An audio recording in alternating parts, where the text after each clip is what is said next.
Hello everyone, welcome you all to the YouTube channel the maths express.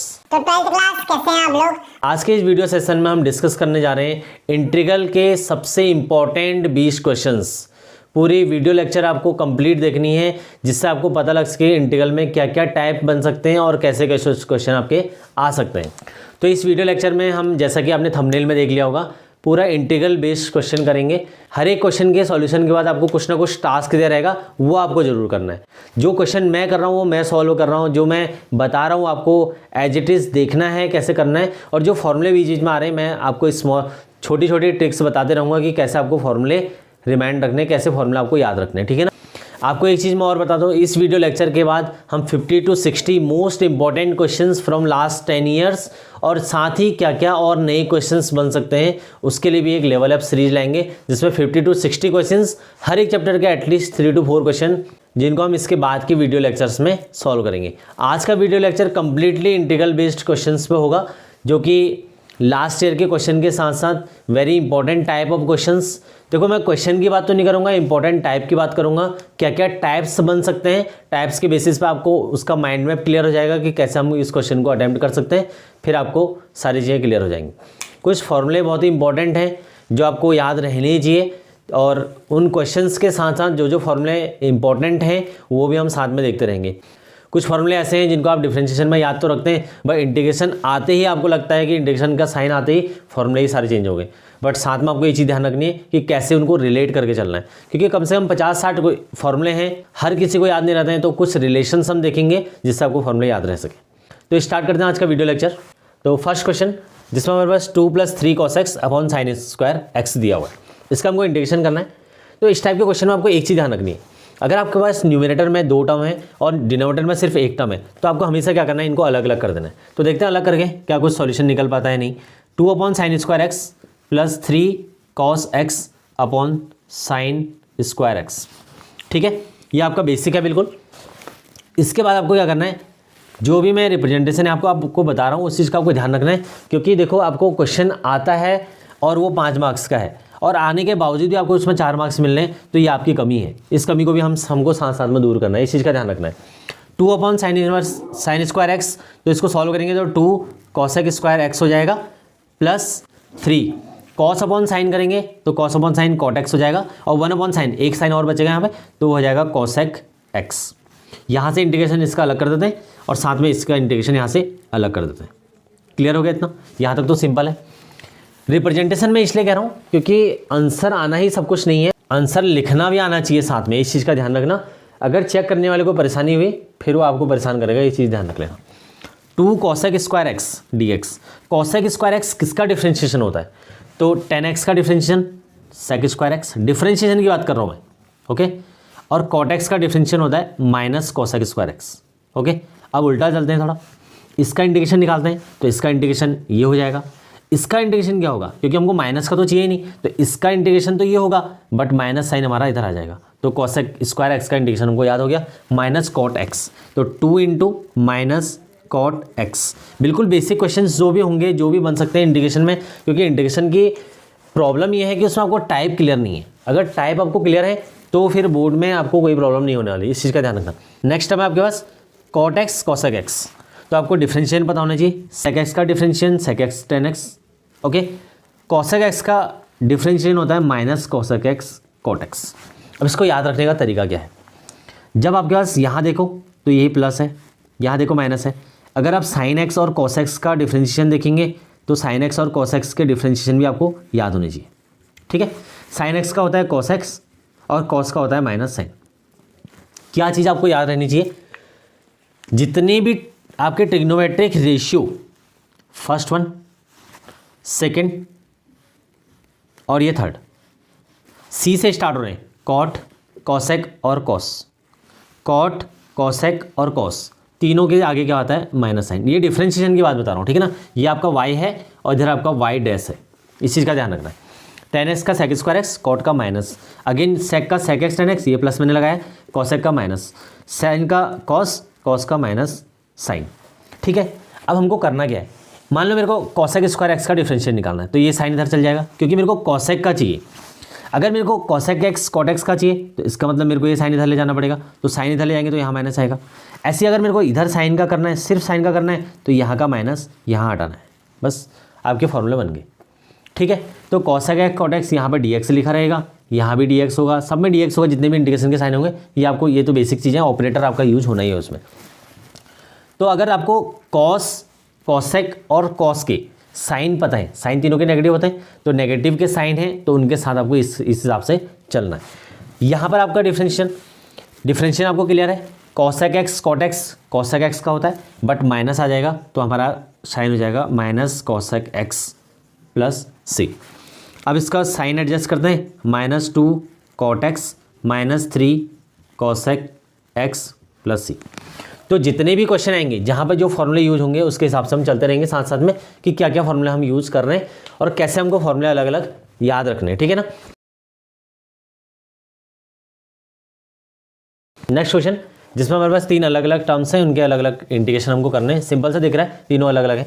इस वाले में formula लगेगा x to the power n का, तो इसको तो हम अलग कर देंगे, x² dx प्लस e की पावर, जहाँ पे भी log होगा डायरेक्ट पावर, तो वहाँ पर आपको सिर्फ जो आपके पास टर्म बचेगी उसको लिख देना है, x dx प्लस e/2, ये एक अलग टाइप है इंटीग्रेशन का, a to the power x वाली फॉर्म। देखो फॉर्मूला इसका ये लगेगा x to the power n, यहाँ पर आपका सिंपल ये भी यही है, same x to the power n का फॉर्मूला लगेगा, और थर्ड वाला आपका लगेगा a to the power x का।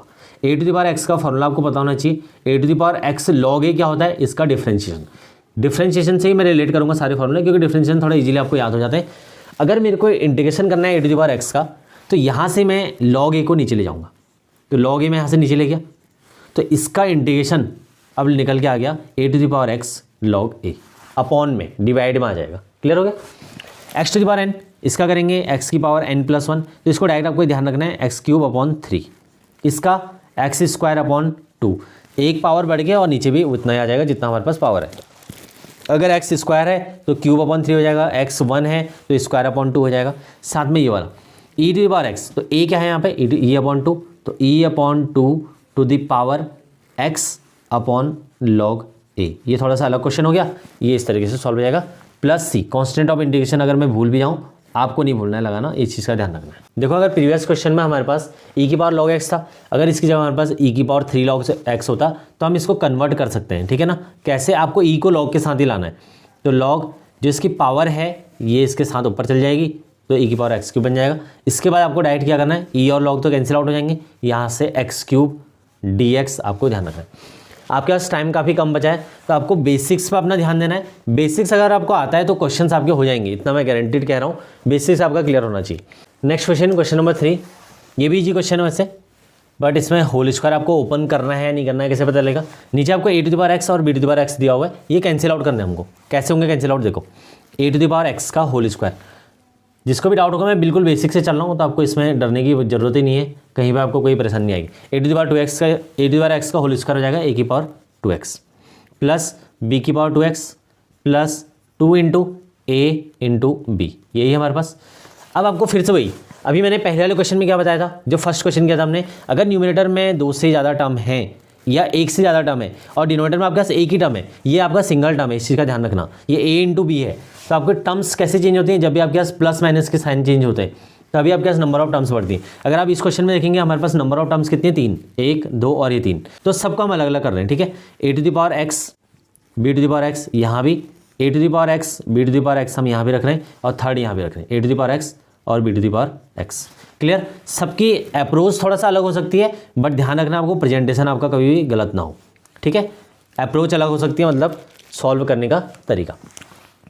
a to the power x, यहाँ a to the power 2x है, कैंसिल आउट हो जाएगा एक, तो क्या बचेगा हमारे पास, ऊपर बचेगा a to the power x और नीचे आएगा b to the power x। Now यहाँ पर हमारे पास b to the power x cancel होगा, तो ऊपर b to the power x और नीचे a to the power x आ जाएगा। क्लियर।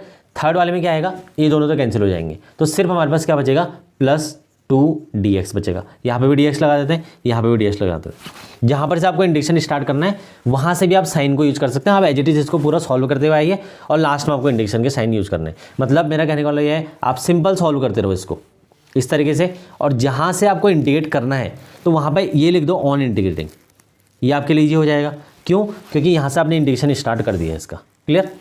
और यहाँ पे भी हमारा इंटीग्रेशन वैसे स्टार्ट नहीं होगा इस स्टेप में, तो यहाँ से भी आप अगर चाहें तो इस साइन को अवॉइड कर सकते हैं, ठीक है ना। ये dx ऑपरेटर ये आपको बार बार लिखने की ज़रूरत नहीं है, ठीक है। तो इसको हम कैसे लिखेंगे, a upon b whole power x plus b upon a whole power x plus 2, ठीक है। ये आपको पता लग गया ना, आपने इस स्टेप में लिख दिया, तो यहाँ पे लिख दो ऑन इंटीग्रेटिंग। ऑन इंटीग्रेटिंग तो यहाँ पे इंटीग्रेशन का साइन dx, यहाँ पे इंटीग्रेशन का साइन dx, यहाँ पे इंटीग्रेशन का sign dx। a upon b ये हो गया कांस्टेंट की पावर x, फिर से वही जो अभी क्वेश्चन था, a की पावर x, a की पावर x का क्या हो जाएगा, a की पावर x log a। तो a की power x log a differentiation होता है, इंटीग्रेशन क्या हो जाएगा, a की पावर x का होता है a की पावर x log a, क्या डिफरेंशिएशन। तो इंटीग्रेशन क्या हो जाएगा, ये नीचे आ जाएगा, तो a to the power x, तो यहाँ पे a क्या है, a upon b to the power x, और log a upon b plus, अब हम सेकेंड वाले की वैल्यू चेक करेंगे, तो b upon a to the power x upon log a, clear, plus 2, और जहाँ पे भी आपका 1 आएगा तो 1 का इंटीग्रेशन आपको ध्यान रखना है x होगा, ठीक है। लास्ट में कांस्टेंट ऑफ इंटीग्रेशन आपको यूज करना है। ये 1-2 मार्क्स के क्वेश्चंस हैं जो आपको कहीं ना कहीं फंसाते हैं, कहीं ना कहीं आपको ये लगता है कि ये क्वेश्चन नहीं होंगे, इस चीज़ का ध्यान रखना। नेक्स्ट क्वेश्चन है हमारे पास e to the power a log x, पहले हम इसको सॉल्व कर लेते हैं। e to the power a log x, तो इसको हम ऐसे भी लिख सकते हैं e to the power log x to the power a plus e to the power log a to the power x, clear. तो इसके बाद हम इसको सॉल्व करके लिखेंगे x to the power a plus a to the power x, इसका लिखेंगे on integrating, ठीक है, क्योंकि हम यहाँ से इंटीग्रेशन इसका स्टार्ट कर रहे हैं, तो यहाँ से आप डायरेक्ट सॉल्व भी कर सकते हैं इतना, ठीक है ना। ये चीज़ हमारा सिर्फ मैनिपुलेशन पार्ट में आ जाएगा और बाकी ये चीज़ें आएंगी। X to the power n का फॉर्मूला रहेगा x to the power n plus 1 upon n plus 1 plus a to the power x upon log a, ठीक है, अपॉन log a प्लस आ जाएगा। फिर से ये फॉर्मूला आ गया हमारे पास। तो फॉर्मूले साथ साथ में आपको क्लियर होते जाएंगे जैसे जैसे आप क्वेश्चन आगे बढ़ते रहेंगे। नेक्स्ट क्वेश्चन, सो इसमें क्या करेंगे, इसमें हम सब्स्टिट्यूशन यूज करेंगे 3 plus log x equal to t. Book में आपको कोई भी क्वेश्चन नहीं मिलेगा, बुक से थोड़ा हटके हमने क्वेश्चंस लिए हैं सारे, तो इस चीज़ का ध्यान आपको रखना है कि जो भी क्वेश्चन आपको मिलेंगे थोड़ा अलग टाइप के हैं, ठीक। 3 का हो जाएगा 0, यहाँ से हम इसका डिफरेंशिएशन करेंगे 1/x equal to dt upon dx हो जाएगा।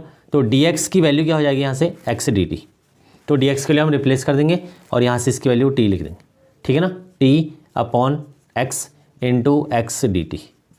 ये इंटीग्रेशन से बाहर है, ये रूट में नहीं है, ठीक है। तो यहाँ से x हमारा कैंसिल हो जाएगा। तो इसके बाद हम क्या करेंगे, इससे हमने कैंसिल कर दिया, रूट टी का हमको इंटीग्रेट करना है। रूट टी क्या होता है, t to the power half, फिर से x to the power n वाला फॉर्मूला लग जाएगा, टी की पावर हाफ में फॉर्मूला लगेगा ऑन इंटीग्रेटिंग दिस, तो हमारे पास सिंपल सा फॉर्मूला बन जाएगा, टी की पावर 1/2 प्लस 1 हो जाएगा 3/2, और नीचे भी हमारे पास क्या आ जाएगा 3/2। तो 3/2 को रेसिबल करेंगे 2/3, और t की वैल्यू हम यहाँ पर रख देंगे, t हमने जो लिया था 3 प्लस log x या log x प्लस 3, और इसकी पावर आ जाएगी 3/2 प्लस c, ठीक है। नेक्स्ट क्वेश्चन है, इस टाइप के क्वेश्चन थोड़ा सा आपको फंसाते हैं क्योंकि आपको पता नहीं चलेगा इसमें, अगर आपने सॉल्व नहीं किए हैं तो क्वेश्चन करने कैसे हैं, ठीक है ना।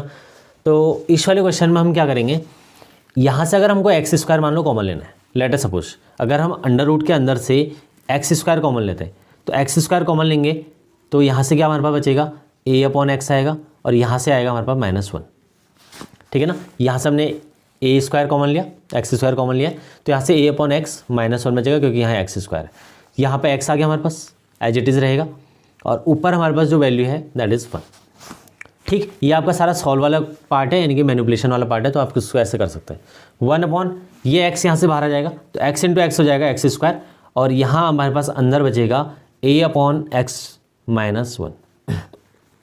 अब आपको क्या चीज़ ध्यान रखनी है, अगर आपको 1 अपॉन एक्स का डिफ्रेंशिएशन याद है -1 अपॉन एक्स स्क्वायर, ये कुछ इंपॉर्टेंट डिफ्रेंशिएशन होते हैं जो बार बार कहीं पे भी यूज हो जाएंगे आपके।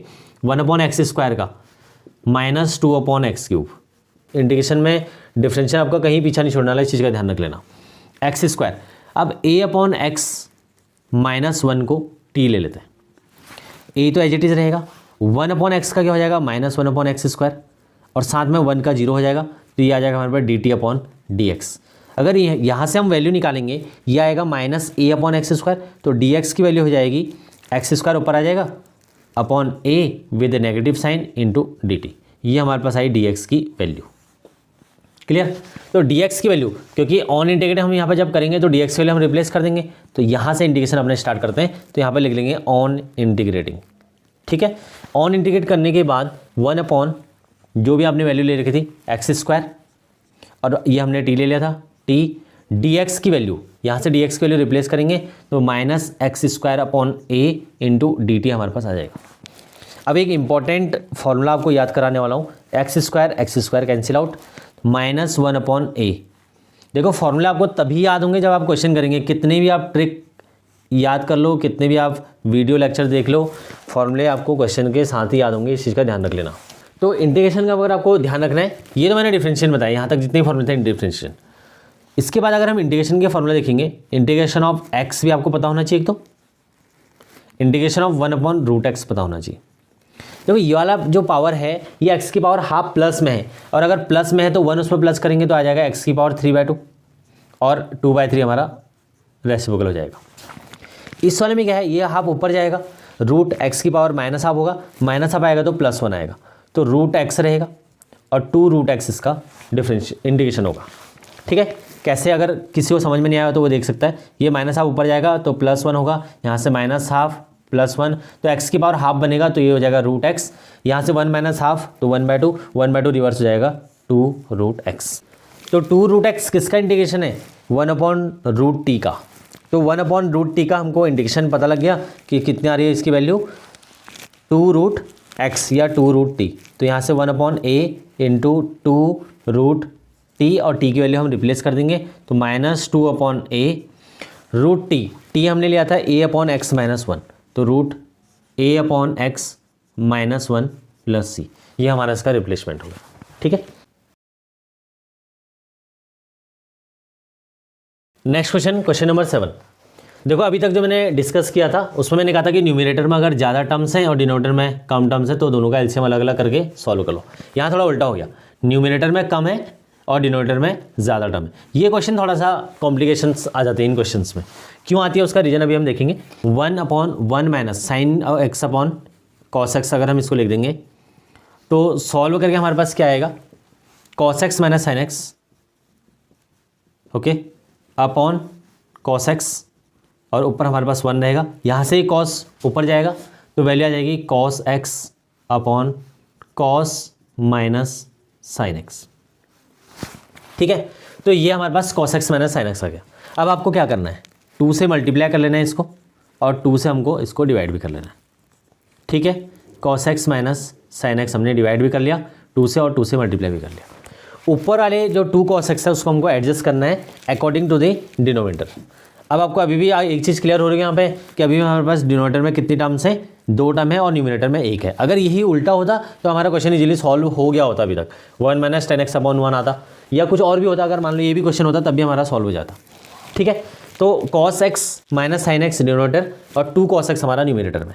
क्वेश्चन को अप्रोच इस तरीके से करना है, इस वाले टाइप में आपको यही टर्म दोबारा यहाँ भी लानी होती है, इस चीज़ का आपको ध्यान रखना है। तो 2 कॉस एक्स को इस तरीके से रिप्लेस करना है, जैसे हम लिखेंगे cos x plus sine x, एक बार हमने ये लिख दिया, फिर हमने माइनस साइन बीच में लगाया, और दूसरी बार हमने लिख दिया sine x minus cos x. Sine x minus cos x लिखा, यहाँ कॉस एक्स माइनस साइन लिखा।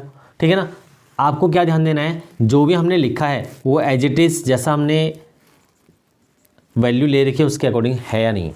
Cos x minus minus plus, तो cos x plus cos x 2 cos x, sine x minus sine x cancel out, तो 2 cos x हमारा as it is अभी भी है।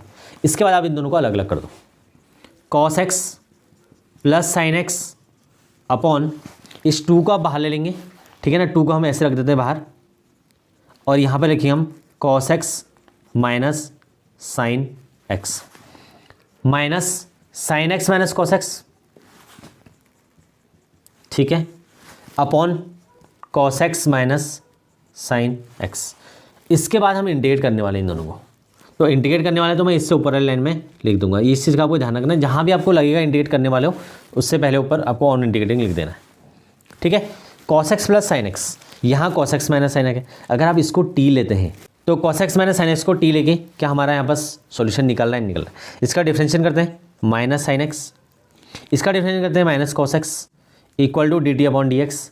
यहाँ से अगर हम डी एक्स की वैल्यू निकालेंगे तो डी एक्स का जाएगी D t upon minus sine x plus cos x. Yes, हमारा काम बन गया। तो यही चीज़ आपको इसमें करनी है।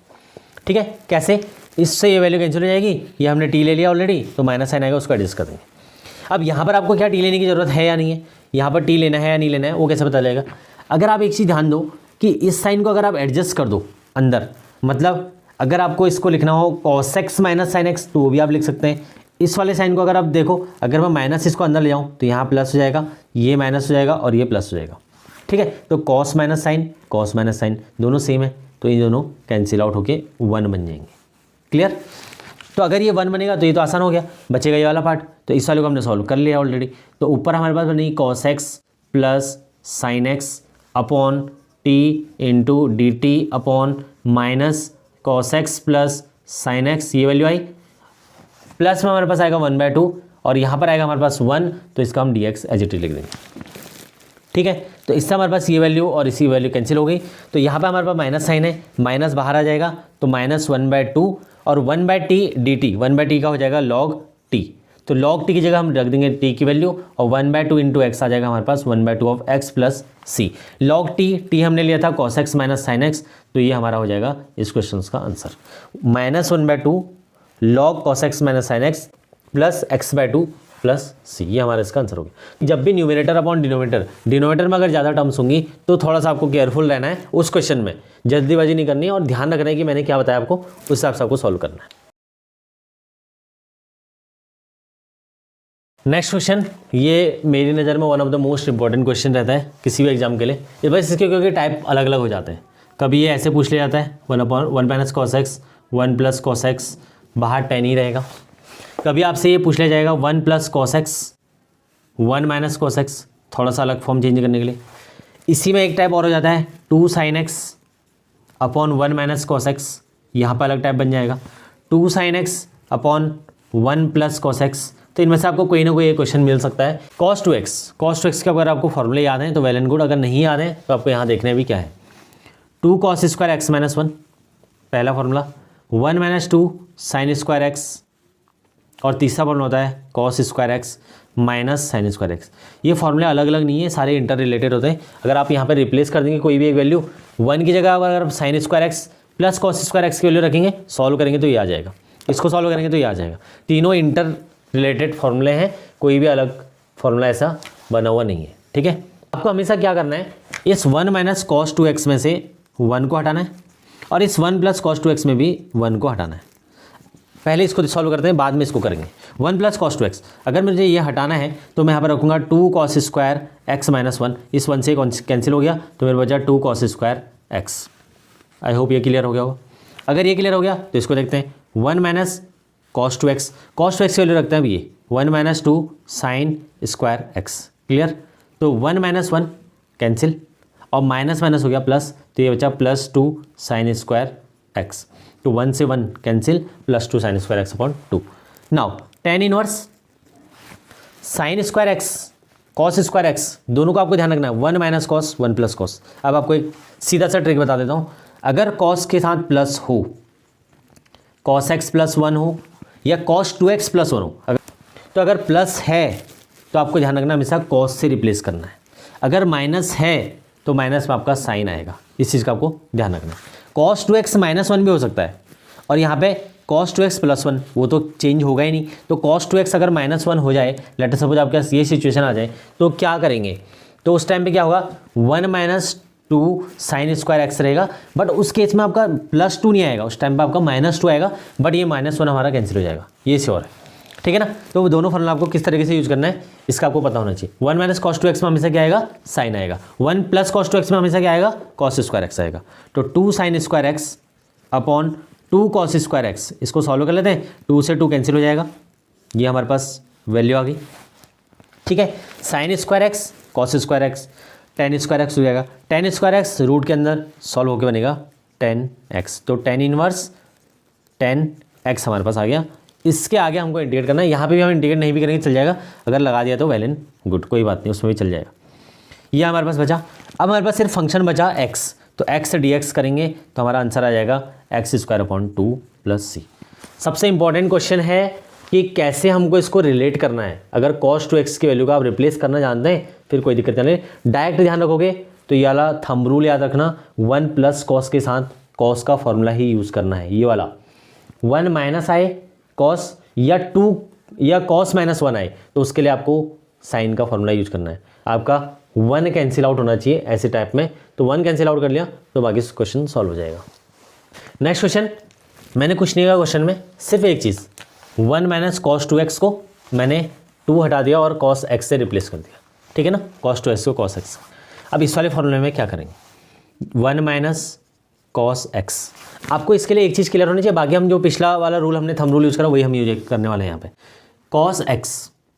cos x का मतलब है cos 2x/2, clear, cos 2x/2। अगर आप पिछला वाला फॉर्मूला देखेंगे वो हमारा cos 2x के लिए था। हाफ एंगल का मतलब हो गया हमने एंगल को हाफ कर दिया। अगेन आप दोनों फॉर्मूला यूज कर सकते हैं। cos 2x का formula cos 2 × x, now the formula is 2 cos square x/2 - 1। सिर्फ एंगल चेंज हो जाएगा आपका, 1 - 2 sin square x/2। Third formula था cos square x/2 minus sin square x/2। ये आपको क्लियर हो गया होगा। तीनों फॉर्मूला आपके एज इट इज हैं, बट एंगल हाफ हो गया इसलिए हाफ एंगल के फॉर्मूला हम यूज करते हैं डायरेक्ट। फिर से क्वेश्चन वही 1 माइनस कॉस 1 प्लस कॉस। अगर कॉस प्लस में आए तो आपको कॉस का फॉर्मूला ही यूज करना है, तो 1 प्लस कॉस के केस में कॉस वाला फॉर्मूला ये है। ये थर्ड वाला आपको इन केसेस में यूज नहीं होगा, ये आपका डिफरेंट केस है, उसको भी हम देखेंगे कैसे यूज करेंगे। तो इस वाले में क्या होगा, 2 cos स्क्वायर x/2 -1 कैंसिल हो गया, 1 से 1 कैंसिल, तो 2 cos स्क्वायर x/2 हमारे पास बच गया। क्लियर। यहाँ पर आप देखेंगे 1 माइनस cos 2x क्या यूज करना है, साइन वाला यूज करना है, तो 1 माइनस यहाँ पर लगा देंगे 1 - 2 sin स्क्वायर x/2। क्लियर। तो 1 - 1 कैंसिल, माइनस प्लस, तो आएगा 2 sin स्क्वायर x/2। ये हमारे पास वैल्यू इसकी आ गई। क्लियर। फिर से वही 2 cos और 2 sin, तो tan इनवर्स 1 माइनस cos की वैल्यू क्या है, 2 sin square x/2 upon 2 cos square x/2। Clear. 2 से 2 कैंसिल, अंडर रूट के अंदर है, sine square x/2 cos square x/2, tan square x/2 होगा, अंडर रूट से बाहर आएगा तो tan x/2 बनेगा। ये हो गया tan इनवर्स, ये आ गया tan x/2। क्लियर। tan से tan कैंसिल, यहाँ पर लिख दें ऑन इंटीग्रेटिंग क्या हो जाएगा, इंटीग्रेट करेंगे तो हमारे पास आएगा x/2 × dx। क्लियर। x/2 का क्या हो जाएगा, x²/2 × 2 प्लस c, तो हमारा आंसर आएगा x²/4 plus c। I hope आपको दोनों टाइप क्लियर हो गए होंगे। अगर टाइप क्लियर हो गए तो बाकी क्वेश्चन जो भी आएंगे इसमें वो आप इजीली सॉल्व कर सकते हैं। एक और उसी टाइप का क्वेश्चन देखते हैं, tan inverse sec x plus tan x। ये क्वेश्चन भी आपको लग रहा होगा बड़ा सिंपल सा क्वेश्चन होगा, कभी कभी ये नहीं भी होता है। क्वेश्चन सिंपल ही है बट आपको चेंज करना आना चाहिए। तो पहले हम इसको मैनिपुलेशन वाला पार्ट पूरा कर लेते हैं। tan inverse 1/cos plus tan को लिखेंगे sin/cos, तो दोनों का सेम बेस आ गया है, तो 1 प्लस sin/cos x, ये हमने यहाँ तक सॉल्व कर लिया। अगर आपने पिछले वाले क्वेश्चन पे ध्यान दिया हो, ये तीनों जो क्वेश्चन है ना बहुत इंपॉर्टेंट होने वाले हैं बेसिक कॉन्सेप्ट के हिसाब से, ठीक है ना। 1 प्लस sin x, अगर 1 प्लस sin x को हम देखेंगे तो इसको हम लिख सकते हैं साइन स्क्वायर एक्स। अब अगर 1 प्लस x को यहाँ पे आप देखेंगे तो पिछले जो तीनों क्वेश्चन है ना वो आपके बहुत इंपॉर्टेंट होने वाले हैं। तीसरा ये है और पहले इससे पहले 2 क्वेश्चन। यहाँ पे हमारे पास है cos x। cos x को हम ये भी लिख सकते हैं cos 2 × x/2, यस और no. Sine square x plus cos square x, अभी मैं ये लिख रहा हूँ। थर्ड हमारे पास sin x, पर इससे तो हमारा कुछ बनेगा नहीं, तो क्या मैं इसको ऐसे लिख सकता हूँ 2 sin x/2 cos x/2। जैसे भी हमने cos को हाफ एंगल में बनाया था, क्या हम sin को हाफ एंगल लिख सकते हैं, यस डेफिनेटली लिख सकते हैं, sin 2 × x/2। क्लियर। तो sin 2x बन गया 2 sin x cos x। इसी के अकॉर्डिंग हम इनको भी हाफ कर देंगे, वैल्यू हो जाएगी x/2, ये हो जाएगी x/2। सारे वैलिड फॉर्मूले होंगे जब तक उनके एंगल आपके जितनी भी आइडेंटिटीज हैं उसके अकॉर्डिंग सही है तब तक। Sine square x/2 plus cos square x/2 1 होता है, sine square x plus cos square x 1 ही होगा, sine square 30 plus cos square 30 1 ही होगा।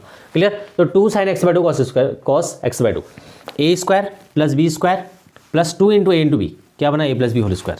उसके अकॉर्डिंग हमको इस फॉर्मूले को चेंज करना है। अगर आपने पिछला फॉर्मूला देखा होगा cos 2x को, cos 2x/2 के हमने 2 फॉर्मूले यूज कर लिए। एक तो 2 cos स्क्वायर x/2 -1 और दूसरा हमने यूज करा 1 - 2 sin स्क्वायर x/2। बट यहाँ पे मैंने कहा था आपको तीसरा फॉर्मूला आएगा तो तीसरे टाइप में आएगा, तो वो तीसरा टाइप अभी देखने वाले। cos square x/2 minus sin square x/2, याद आया तीसरा फॉर्मूला, जो भी हमने पिछले 3 फॉर्मूले लिखे थे, आपको अपनी नोटबुक के लास्ट पेज में फॉर्मूले लिखते जाने हैं जितने भी हम फॉर्मूले यूज़ कर रहे हैं, ताकि कोई भी क्वेश्चन आए तो आपको मैच करना आ जाए कि हाँ किस फॉर्मूले को कहाँ पर हमको यूज़ करना है। ठीक है ना, ये सबसे इंपॉर्टेंट रहेगा आपका। ऊपर वाले को अगर देखेंगे a + b होल स्क्वायर बनेगा, तो देख लेते हैं tan स्क्वायर इस वाले को, तो tan इनवर्स, देखो मैं ऐसा इसलिए लिख रहा हूँ ना क्योंकि 1 + sin x अगर आप फॉर्मूले के साथ साथ जाएंगे तो काफ़ी लेंदी हो जाएगा क्वेश्चन।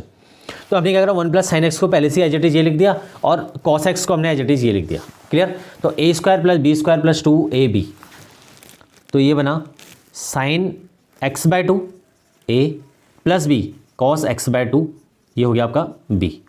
इसका होल स्क्वायर आपका फॉर्मूला बना a + b होल स्क्वायर। ठीक है, अब नीचे देखते हैं डिनोमिनेटर में cos x है, cos x है a² - b², तो a² - b² क्या होता है, अगर आप ब्रैकेट का ध्यान रखेंगे तो ब्रैकेट मैंने इस तरीके से यूज़ कर रखे हैं, a + b, a - b आपको यहाँ पे लगाना है। तो a + b, a - b अगर देखेंगे तो हम इसमें लगा देते हैं a + sin x/2 b, और a - b अगर आप देखेंगे तो यहाँ पे आएगा cos x/2 - sin x/2। Clear, ऊपर आपके पास a की वैल्यू 2 बार है, मतलब a + b होल स्क्वायर का मतलब क्या हुआ, a + b a + b, a + b whole square को हम ऐसे भी लिख सकते हैं a + b a + b। ठीक है, जिसमें हमारे पास a + b यहाँ पे बन रहा है sin x/2 + cos x/2, तो इस a + b से ये वाला a + b एक बार कैंसिल हो जाएगा। ओके, तो आपके पास बचा गया sin x/2 + cos x/2 upon cos x/2 - sin x/2। देखते हैं आगे, अब हमने कैंसिल आउट तो कर दिया, अब सबसे इंपॉर्टेंट स्टेप आपका आने वाला है। अब देखो यहाँ पर tan इनवर्स है, इस tan इनवर्स का कुछ ना कुछ मीनिंग अभी तक हमने किसी भी क्वेश्चन में tan इनवर्स नहीं देखा। इस क्वेश्चन में tan इनवर्स आया है, इसका मतलब हमको इसको पहले रिमूव करना है यहाँ से, तभी हमको इंडिकेट करना है, क्योंकि अंदर फंक्शंस भी हैं, उनको आप कैसे सॉल्व करेंगे रख लो।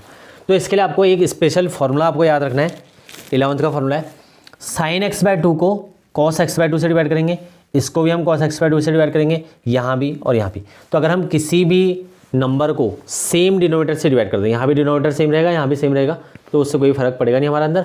sin x/2, तो on dividing numerator and denominator by cos x/2, cos x/2 क्या बचेगा, tan x/2, और यहाँ से क्या बचेगा हमारे पास 1, तो हम लिखेंगे 1 + tan x/2। क्लियर, नीचे क्या आएगा, यहाँ बचेगा 1 क्योंकि cos से cos डिवाइड होगा, 1 - tan x/2। ये थोड़ा अलग सा क्वेश्चन है, इस चीज़ का आपको ध्यान रखना है, जनरली आप ऐसे क्वेश्चन करते हैं नहीं, तो इस चीज़ को ध्यान रखना आपको कैसे सॉल्व करना है। 1 + tan x/2, 1 को आप क्या ले सकते हैं tan π/4, tan π/4 + tan x/2, और डिनोमिनेटर में आ जाएगा tan π/4 - tan x/2, tan x/2। Clear, ये आपके पास आ गया, यहाँ से आपका वैल्यू आएगी tan inverse, tan π/4 + tan π/4 - tan x + tan y, tan x - tan y। तो यहाँ पे से हमारा फॉर्मूला आएगा tan a + tan b upon tan a - tan b, तो इसका फॉर्मूला हमारे पास होगा tan inverse tan a + tan b, तो ये आ जाएगा tan a + b। ओके, तो इसी के साथ हमारा जो tan इनवर्स वाली टर्म है वो कैंसिल आउट यहाँ से हो जाएगी। हमारे पास रिमेनिंग टर्म क्या बचेगी, π/4 + x/2। अब यहाँ से आपका इंटीग्रेशन स्टार्ट है, तो ऑन इंटीग्रेटिंग यहाँ पे यूज़ कर लेंगे, ऑन इंटीग्रेटिंग π/4 कांस्टेंट है, तो π/4 का क्या हो जाएगा, π/4 × x, x/2 का हो जाएगा x² / 2, तो 2 × 2 हो जाएगा 4 + c, तो π/4 x + x² / 4 + c इसका आंसर हो जाएगा। तो नेक्स्ट क्वेश्चन हमारे पास क्वेश्चन नंबर 11। इस वाली क्वेश्चन की स्पेशलिटी है जो इसका टाइप है, ये वाला टाइप सबसे इंपॉर्टेंट है पूरी बुक में। इंपॉर्टेंट इसलिए ना क्योंकि ये px + q वाला टाइप है, और px + q वाला टाइप जो होता है वो हर एक क्वेश्चन के लिए वैलिड हो जाता है। अगर कोई भी क्वेश्चन आपकी बुक में अगर है और वो किसी से भी नहीं हो रहा, किसी पार्शियल फ्रैक्शन से नहीं हो रहा, या आइलेट से नहीं हो रहा है, या कोई भी और तीसरा मेथड आप लगा रहे हैं, तो इस वाले मेथड से वो 100% होगा। px + q = a/dx ऑफ, इसके यहाँ पर मैं लिखूँगा डिनोमिनेटर, जो भी डिनोमिनेटर में आपके पास, और थर्ड वाला आपके पास इसका आ जाएगा b। तो पहला मैंने क्या कहा, पार्शियल फ्रैक्शन, पार्शियल से अगर नहीं होगा। दूसरा हमारे पास परफेक्ट स्क्वायर वाला ऑप्शन आता है, परफेक्ट स्क्वायर के लिए ऊपर कांस्टेंट होना जरूरी है। थर्ड हमारे पास आइलेट वाले क्वेश्चन हो गए, आइलेट से अगर कोई क्वेश्चन हो रहा है या नहीं हो रहा है, तो इस वाले मेथड से वो जरूर हो जाएंगे। ठीक है ना, तो कैसे हमको ये करना है उसको देखेंगे अभी। पी एक्स प्लस क्यू की वैल्यू को हमने a divide x of denominator plus इसकी फॉर्म में हमने लिखा है, ठीक है। अगर हम यहाँ पे चेक करें तो पी एक्स प्लस क्यू की वैल्यू, यहाँ पे पी की वैल्यू 1 है तो एक्स प्लस 2 हो जाएगा equal to a unknown constant है, यहाँ पे एक्स स्क्वायर माइनस 2x का डिफरेंशिएशन करना है। इसका डिफरेंशिएशन क्या हो जाएगा 2x माइनस 2 प्लस बी। इसके बाद हम सॉल्व करेंगे तो 2ax minus 2a plus B और यहाँ पर आ जाएगा x प्लस 2। तो 2ax is equal to x वाली टर्म को x के साथ कंपेयर करना है और बाकी जो कांस्टेंट हमारे पास बचेगा माइनस 2a प्लस b, उसको हम कांस्टेंट के साथ ही कंपेयर करेंगे, ठीक है। x कैंसिल, यहाँ बचा 1 तो 1/2 इसकी वैल्यू हो जाएगी a की। अब इस 1/2 जो रखी है हमने वैल्यू यहाँ रख देंगे तो -2 into 1/2 plus b is equal to 2 से 2 कैंसिल -1, b की वैल्यू हो जाएगी 2 + 1 तो b की वैल्यू आ जाएगी यहाँ से 3। एक तरीका तो इसका ये हो गया, इस तरीके से हम इस क्वेश्चन को सॉल्व कर सकते हैं। एक और मेथड है इसमें थोड़ा सा, बट वो सोचना पड़ेगा आपको, कॉम्प्लिकेटेड। ये तो डायरेक्ट है कि ये मेथड आपके पास टाइप के फॉर्म में, मतलब ये वाला टाइप आपके पास आ गया तो आप ऐसे कर सकते हैं। बट अगर आपको इसको थोड़ा अलग तरीके से करना है, इस वाले का डिफरेंशिएशन क्या होगा 2x माइनस 2, इस हिसाब से अगर सोचना है तो अगर ऊपर 2x चाहिए तो हमको 2 से मल्टीप्लाई करना पड़ेगा 100%, 2 से तो मल्टीप्लाई करना ही पड़ेगा और यहाँ डिवाइड भी करना पड़ेगा 1/2, क्योंकि हमको 2x डिफरेंशिएशन में चाहिए। बट अभी भी काम नहीं बनेगा। काम क्यों नहीं बनेगा? क्योंकि यहाँ 2x माइनस 2 है, बट अगर आप यहाँ ओपन करोगे तो ये आएगा 2x प्लस 4। तो 2x प्लस 4 में फिर +2 और -2 हमको करना पड़ेगा, ठीक है। +2 -2 करेंगे तो फर्दर ये बन के आएगा 2x माइनस 2, इसको अलग कर लेते हैं और +6 ये अलग हो जाएगा। इसका जो डिनोमिनेटर आपका ना ये क्या होगा √of x² minus 2x plus 3, ये यहाँ भी आ जाएगा और इधर भी आ जाएगा 2x या x² माइनस 2x प्लस 3, ठीक है। हम दोनों में से कोई भी एक मेथड आएंगे।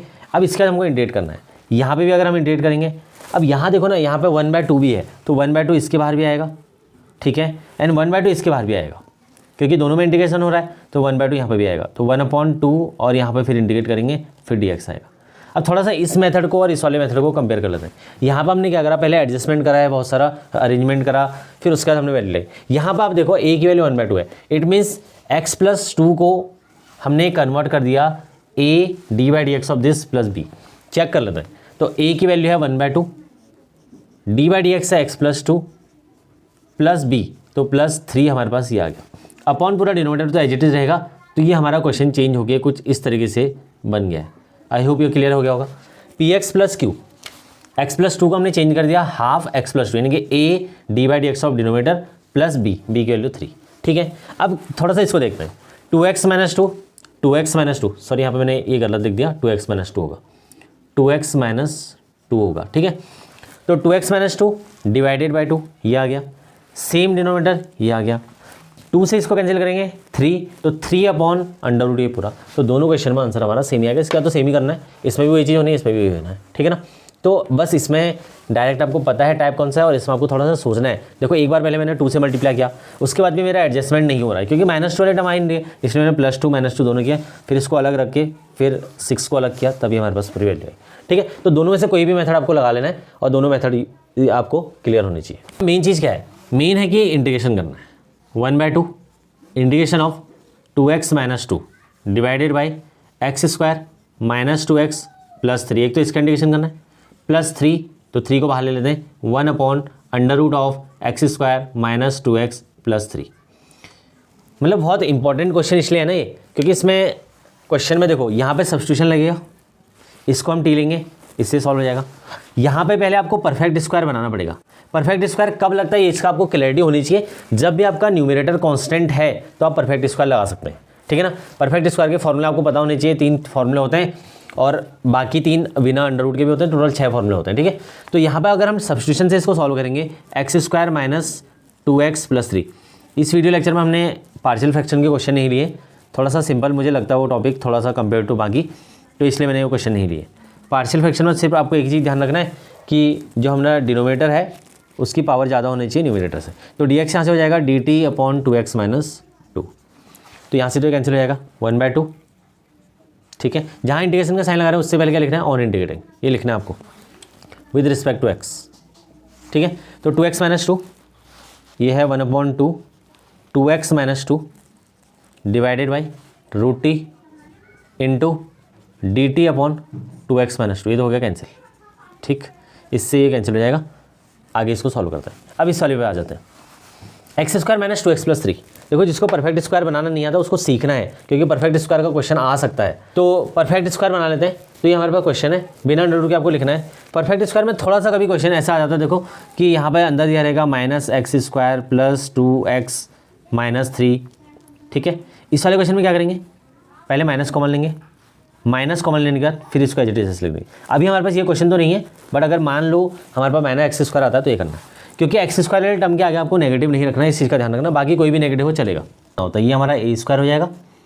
ये वाली टर्म हमारी जो माइनस वाली है या तो प्लस होगी या तो प्लस 2x होगा, या तो यहाँ पर माइनस 2x है। तो यही हमारा सबसे इंपॉर्टेंट टर्म है, जहाँ पर हमारे पास कोफिशिएंट भी होता है और साथ में हमारे पास x की टर्म जो होती है। यानी कि अगर मैं ये कहूँ तो ax square plus b x plus c में सबसे इंपॉर्टेंट टर्म हमारे पास bx वाली है, ठीक है ना। तो यहाँ से माइनस 2 इंटू ए की वैल्यू यहाँ पर a है और बचेगा हमारे पास 1 प्लस फिर 1 का स्क्वायर माइनस करेंगे, फिर यहाँ पर प्लस 3 लिख लेंगे, ठीक है ना। मैंने क्या किया, ए स्क्वायर मतलब x का स्क्वायर माइनस 2ab, तो ये मैंने हमने माइनस 2x लिखा, प्लस 1 स्क्वायर ये आ गया। क्लियर। तो इस वाले को अगर आप देखेंगे तो ये बनेगा x माइनस 1 का होल स्क्वायर, और यहाँ से 3 माइनस 1 हो जाएगा 2, और ये बन जाएगा √2 का होल स्क्वायर। तो x माइनस 1 होल स्क्वायर, ठीक है, 1 upon x minus 1 whole square plus √2 whole square, यहाँ पर अंडर रूट आ जाएगा। और ये हमारे इस क्वेश्चन का चेंज करके हमने इसको इस तरह से हमने इसको चेंज कर दिया ना। अगर आप देखेंगे इसमें उनका हमारे पास कुछ फॉर्मूले होते हैं। एक चीज़ ध्यान रखना, इसी टर्म से हमने ये बनाया है, ठीक है ना, ये वाला जो प्लस वाला है, इसी से हम यहाँ पर गए हैं, इसी से हमारा ये बना है। तो इसका मतलब ये और ये दोनों टर्म क्या हमारी एज इट इज़ सेम है, जैसा हमारे पास क्वेश्चन में दिया हुआ था। इसके बाद अगर आप चेंज करके देखोगे तो 1/2, इस वाले में तो डायरेक्ट लग जाएगा, 1/√t का डिफरेंशियल है, तो 1/2 under root of 1/√t into dt। और यहाँ पे भी हमारे पास अब डायरेक्ट फॉर्मूला है, कौन सा वाला, x square plus a square का अंडर रूट में कौन सा फॉर्मूला होता है ये आपको पता होना चाहिए। इसके लिए आपको लगेगा फॉर्मूला लॉग वाला, log x plus under root of x square plus a square, ये फॉर्मूला आपका यहाँ पर यूज होना है, ठीक है। अगर यहाँ पर x square minus a square आता है तो हमारा फॉर्मूला चेंज हो जाएगा log x plus under root of x square minus a square. But अगर हमारे पास यहाँ फॉर्मूला आता है a square minus x square, थोड़ा सा रिवर्स हो जाता है, a square minus x square, तो उस केस में हमारा यहाँ फॉर्मूला सबसे इंपॉर्टेंट टाइप है sine inverse x upon a बनेगा, और कुछ नहीं आएगा उसमें, ठीक है। अगर x plus x square plus a square वाला फॉर्म तो ये बना।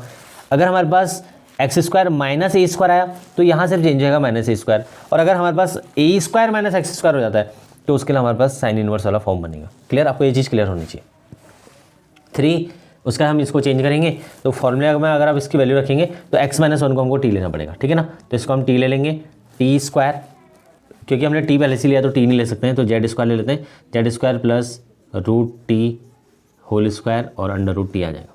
तो यहाँ पर मैं कुछ चीज़ें लिख रहा हूँ, ठीक है। जो चीज़ें मैं बता रहा हूँ कि ये इंपॉर्टेंट चीज़ें हैं, जब भी आप क्वेश्चन का रिप्रेजेंटेशन इस तरीके से करते हैं तो काफ़ी ज़्यादा चांसेस है कि आपके मतलब कहीं पर मार्क्स से नहीं कटेंगे, ठीक है ना। अगर आप क्लियरली मेंशन करेंगे कौन सी चीज़ आपने क्या लिख रखी है, ये छोटी छोटी चीज़ें हैं जो प्रैक्टिस के साथ साथ आपको एग्जाम में भी ध्यान देनी है, ठीक है। x minus 1 equal to z, जब भी आप एग्जाम में अभी इस दौरान जब भी आप प्रैक्टिस करेंगे तो कोई भी चीज़ आप शॉर्टकट में लिखने की कोशिश मत करना, मैं आपको ये चीज़ कहूँगा, क्योंकि यही 5-6 दिन आपके बताएंगे कि आपने क्या क्या प्रैक्टिस करी है, वही चीज़ आप फिर एग्जाम में करके आएंगे। x माइनस 1 को लिया तो dx बराबर क्या हो जाएगा, dz के इक्वल हो जाएगा, तो यहाँ से हमारे पास आ जाएगा ये dz, तो जेड स्क्वायर ये आ जाएगा। अब फॉर्मूले लिख लेते हैं, 1/√t का डिफरेंस इंटीग्रेशन, ये ऊपर जाएगा तो t की पावर माइनस हाफ बनेगा, तो t की पावर माइनस हाफ बन जाएगा t की पावर हाफ, और नीचे भी हाफ, तो ये क्या हो जाता है 2√t, ठीक है। एक सिंपल चीज़ बता दूँ, √t का डिफ्रेंशिएशन 1/2√t होता है, ठीक है, और 1/√t का इंटीग्रेशन ये 2 इधर चले जाता है और 2√t बन जाता है, ठीक है। सेम ही होगा ना, इसका इंटीग्रेशन ये आ जाएगा और इसका डिफरेंशिएशन ये होगा, सिर्फ कांस्टेंट को ही तो ले जा रहे हैं हम इधर उधर, कांस्टेंट को इधर उधर ले जा रहे हैं, ठीक है। 1/2 ये एज इट इज रहेगा इंटू √t प्लस 3, अब इसको फॉर्मूले में रख देते हैं, ठीक है, log z plus under root of z square plus √2 का स्क्वायर, तो डायरेक्ट 2 भी लिख सकता हूँ, ठीक है ना, √2 का स्क्वायर 2 प्लस c, तो इसमें वैल्यू रिप्लेस करते हैं, 2 से 2 कैंसिल हो जाएगा, √2 की वैल्यू हो जाएगी x square minus 2x plus 3 log z की वैल्यू क्या है x माइनस 1, तो x माइनस 1 ब्रैकेट में लिखेंगे इसको, ठीक है ना, प्लस z स्क्वायर, तो z स्क्वायर की वैल्यू क्या थी, z स्क्वायर था x माइनस 1 होल स्क्वायर +√2। अगर आप इस पूरे की वैल्यू को देखेंगे z² + 2, तो z² + 2 ये है। और मैंने अभी क्या कहा था आपसे, ये पूरी वैल्यू ये है, तो हम इसको लिख देंगे x² - 2x + 3 और यहाँ पे log ये कंप्लीट हो जाएगा और ये प्लस। तो ये हमारा इस क्वेश्चन का सॉल्यूशन है। नेक्स्ट क्वेश्चन है हमारे पास √1 + cos x / 1 - cos x² 5/2। ये थोड़ा क्वेश्चन अलग टाइप का है, इसमें आपको जरूर टाइप्स पता होना चाहिए कि ये क्वेश्चन ऐसे नहीं है ना कि जिसमें हमको मेथड पता है और हम सॉल्व कर लेंगे। तो इस वाले क्वेश्चन में करना क्या है मैं आपको बता देता हूँ। 1 + cos x, ऊपर न्यूमिनेटर को एज इट इज रहने देंगे, ठीक है। डिनोमिनेटर में हम क्या करेंगे, 1 - cos x की पावर 5/2 और 1 - cos x की पावर 1/2 से इसको मल्टीप्लाई कर लेते हैं, ठीक है। जब 1/2 से मल्टीप्लाई करेंगे, 1/2 का मतलब क्या होता है, रूट, तो ऊपर क्या करेंगे हम 1 - cos x से मल्टीप्लाई कर देंगे। अगर आप एक चीज़ ध्यान देना, ये दोनों सेम है, 1 - cos x का रूट या 1 - cos x की पावर हाफ, दोनों सेम है, ठीक है। तो मैनिपुलेशन करके वैल्यू क्या बनेगी, a + b - b। तो अंडर रूट के अंदर हम ये लिख सकते हैं 1 + cos x a + b, 1 - cos x a - b, ठीक है। और नीचे क्या आ जाएगा, 1 - cos x की पावर 5/2 + 1/2, टोटल कितना हो जाएगा 6/2, और 6/2 मतलब क्या हो गया, क्यूब आ गया। क्लियर। ऊपर सॉल्व करेंगे a + b a - b, a² - b², 1 - cos² x क्या हो जाएगा, sin² x, और बाहर हो जाएगा under root divide by 1 - cos x whole cube. ध्यान ये रखना, जो चीज़ आप एक स्टेप में कर सकते हो उनको कर देना, ठीक है ना, क्योंकि फिर क्वेश्चन आपका उतना ही लेंदी हो जाता है। तो sin x upon 1 - cos x का होल क्यूब हमारे पास आ गया। इसके बाद मैं इंटीग्रेट करना चाह रहा हूँ, इसको ऑन इंटीग्रेटिंग यहाँ पर मैं लिख देता हूँ, ठीक है ना। तो इंटीग्रेट यहाँ पे लिख रहा हूँ, तो यहाँ पे मैं dx लगा रहा हूँ और इंटीग्रेट करना है मुझे इसको। तो यहाँ पे सिंपल सी चीज़, अगर आपको डायरेक्ट दिख रहा हो 1 - cos x को अगर हम टी लेंगे तो हमारा क्वेश्चन सॉल्व हो गया। जब भी इस टाइप के क्वेश्चन आएंगे तो आपको क्या करना है, ये डायरेक्ट 1 नंबर में क्वेश्चन आ सकता है, ठीक है ना, और ये थोड़ा 1 नंबर का क्वेश्चन नहीं है, वैसे ये डायरेक्ट क्वेश्चन आपका आ सकता है। तो हमको क्या करना है, sin x को यहाँ से रिमूव करना है, तो sin x हटाने के लिए क्या करेंगे, 1 - cos x को टी ले लेंगे। तो 1 का 0 - cos x का डिफरेंशिएशन क्या होता है, -sin x, तो ये हो जाएगा minus plus sin x = dt/dx। तो dx की वैल्यू हो जाएगी dt/sin x, dt/sin x। Clear हो गया इतना।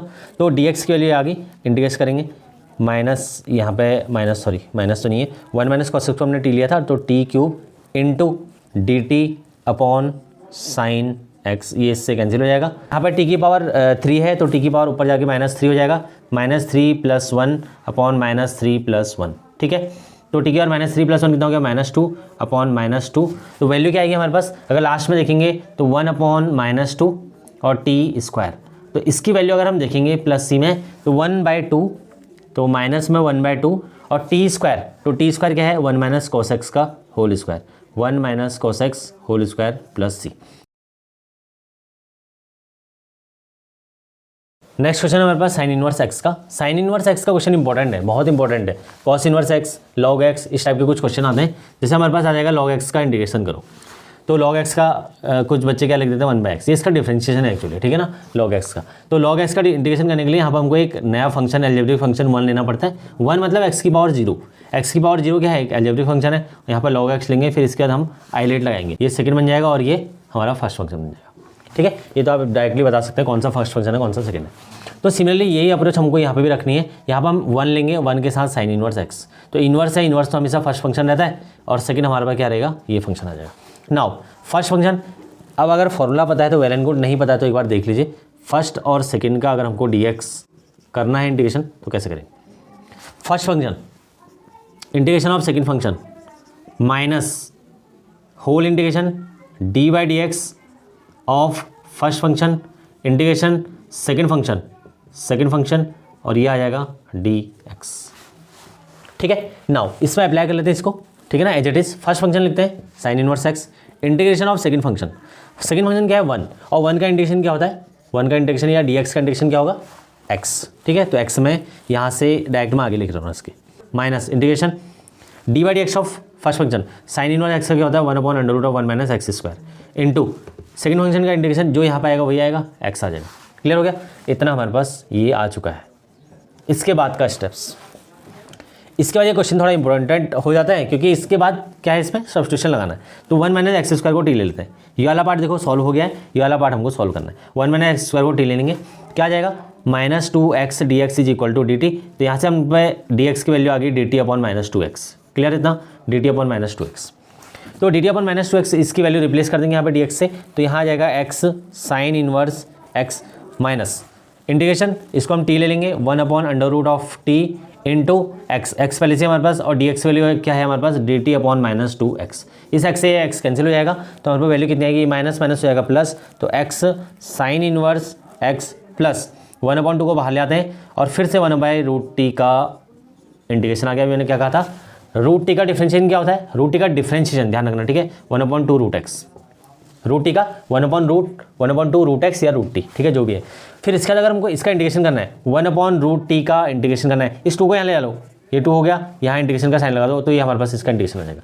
अगर आपको निकालना है तो निकाल भी सकते हो, टी की पावर हाफ है, टी की पावर हाफ ऊपर जाके कितना हो जाएगा, टी की पावर माइनस हाफ। अब इसका इंटीग्रेशन कर दो x² n से, तो -1/2 + 1 क्या हो जाएगा, टी की पावर हाफ हो जाएगा ऊपर, हाफ मतलब रूट, और नीचे भी हो जाएगा 1/2, ये 1/2 घूम के ऊपर चल जाएगा 2, और ये हो जाएगा √t, तो आगे ना 2√t इंटीग्रेशन ऑफ दिस। तो ये कुछ चीज़ें हैं ना जो आपको करनी पड़ेंगी, अगर आपको याद है तो फिर नहीं करना पड़ेगा। 1/x का डिफरेंशिएशन -1/x² बहुत जगह यूज होगा, फिर 1/x² का डिफरेंशिएशन क्या होगा, -2/x3 बहुत जगह यूज होगा।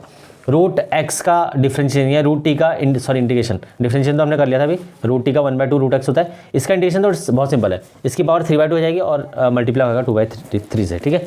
1/√t का डिफरेंशिएशन कर लेते हैं, x साइन इनवर्स x, में कहीं पर डिफरेंशिएशन भी बोल दे रहा हूँ तो उसके लिए वेरी सॉरी, क्योंकि क्वेश्चन हम जब कर रहे हैं ना तो थोड़ा टोन चेंज हो जाता है, तो इस चीज़ का ध्यान रखना, जहाँ पे मैं अगर कहीं पे ऐसी मिस्टेक कर रहा हूँ तो उसको आपको अवॉइड करके चलना है, या कहीं पे मैं कांस्टेंट ऑफ इंटीग्रेशन लगाना भूल गया या प्लस माइनस में कोई मिस्टेक हो रही है तो उस चीज़ को आप देख लेना, ठीक है। 1/√t मेन है कॉन्सेप्ट समझ में आना चाहिए, बाकी सॉल्व आपको खुद करना होता है, ठीक है। 1/√t का क्या हो जाएगा, ये है 2√t, तो इंटू 2√t + c, इस 2 से 2 कैंसिल हो जाएगा, तो हमारे पास आ जाएगा x sine inverse x plus √t की वैल्यू, तो जो हमारे पास t था, ठीक है, 1 - x², तो क्या हो जाएगा √1 - x² + c।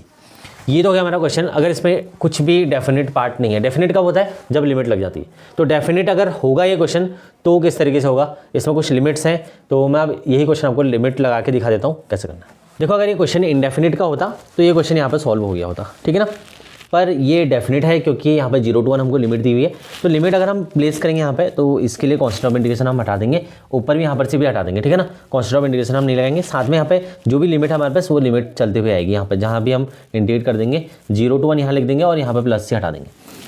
तो 0 से 1 में अगर हम इसमें लिमिट लगाएं, हमने x की फॉर्म में चेंज इसलिए किया पूरा फंक्शन, क्योंकि देखो 2 अलग अलग फंक्शन है यहाँ पे, ये t भी है और x भी है, तो अगर 2 के लिए आप अलग अलग लिमिट लगाओगे फिर 2 अलग क्वेश्चन ही बन जाएंगे पूरे, तो इसलिए हमने इसमें क्या करा, x में चेंज करना आसान रहेगा।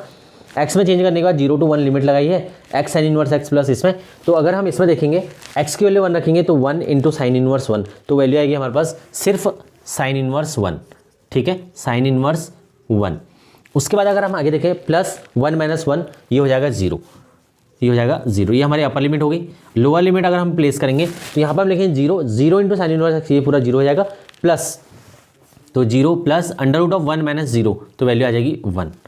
एक चीज़ आपको ध्यान रखना है, जब भी आप लिमिट लगा रहे हैं तो एज इट इज जितने भी टर्म्स हैं, यहाँ पर अगर हम अपर लिमिट लगा रहे हैं तो नंबर ऑफ टर्म्स कितने हैं, 1 ये है, 2 ये है, ठीक है। ऐसी जब लोअर लिमिट लगाएंगे तो उसमें भी नंबर ऑफ टर्म्स कितनी होंगी, 2, तो चारों टर्म्स का मैंने अलग अलग लिखा हुआ, देखो फर्स्ट वन, सेकंड, फिर लोअर लिमिट का साइन से पहले हमारा माइनस आ जाएगा, फिर फर्स्ट टर्म और फिर सेकंड टर्म। इससे आपको काफ़ी हेल्प मिलेगी, इस टर्म से आपको काफ़ी हेल्प मिलेगी। वो इसलिए मैं कह रहा हूँ क्योंकि जब आप देखेंगे कि हमको इंडिविजुअली चेक करना है कि किसका कितना है, अगर मान लो कभी गलत भी हो जाता है तो उसके लिए हम इजीली इसको सॉल्व कर सकते हैं। साइन इनवर्स 1 किसकी वैल्यू होती है, साइन थीटा की वैल्यू 1 होती है, तो ये आ जाएगा π/2 और माइनस आ जाएगा यहाँ से 1, तो π/2 - 1 इसका आंसर हो जाएगा, ठीक है।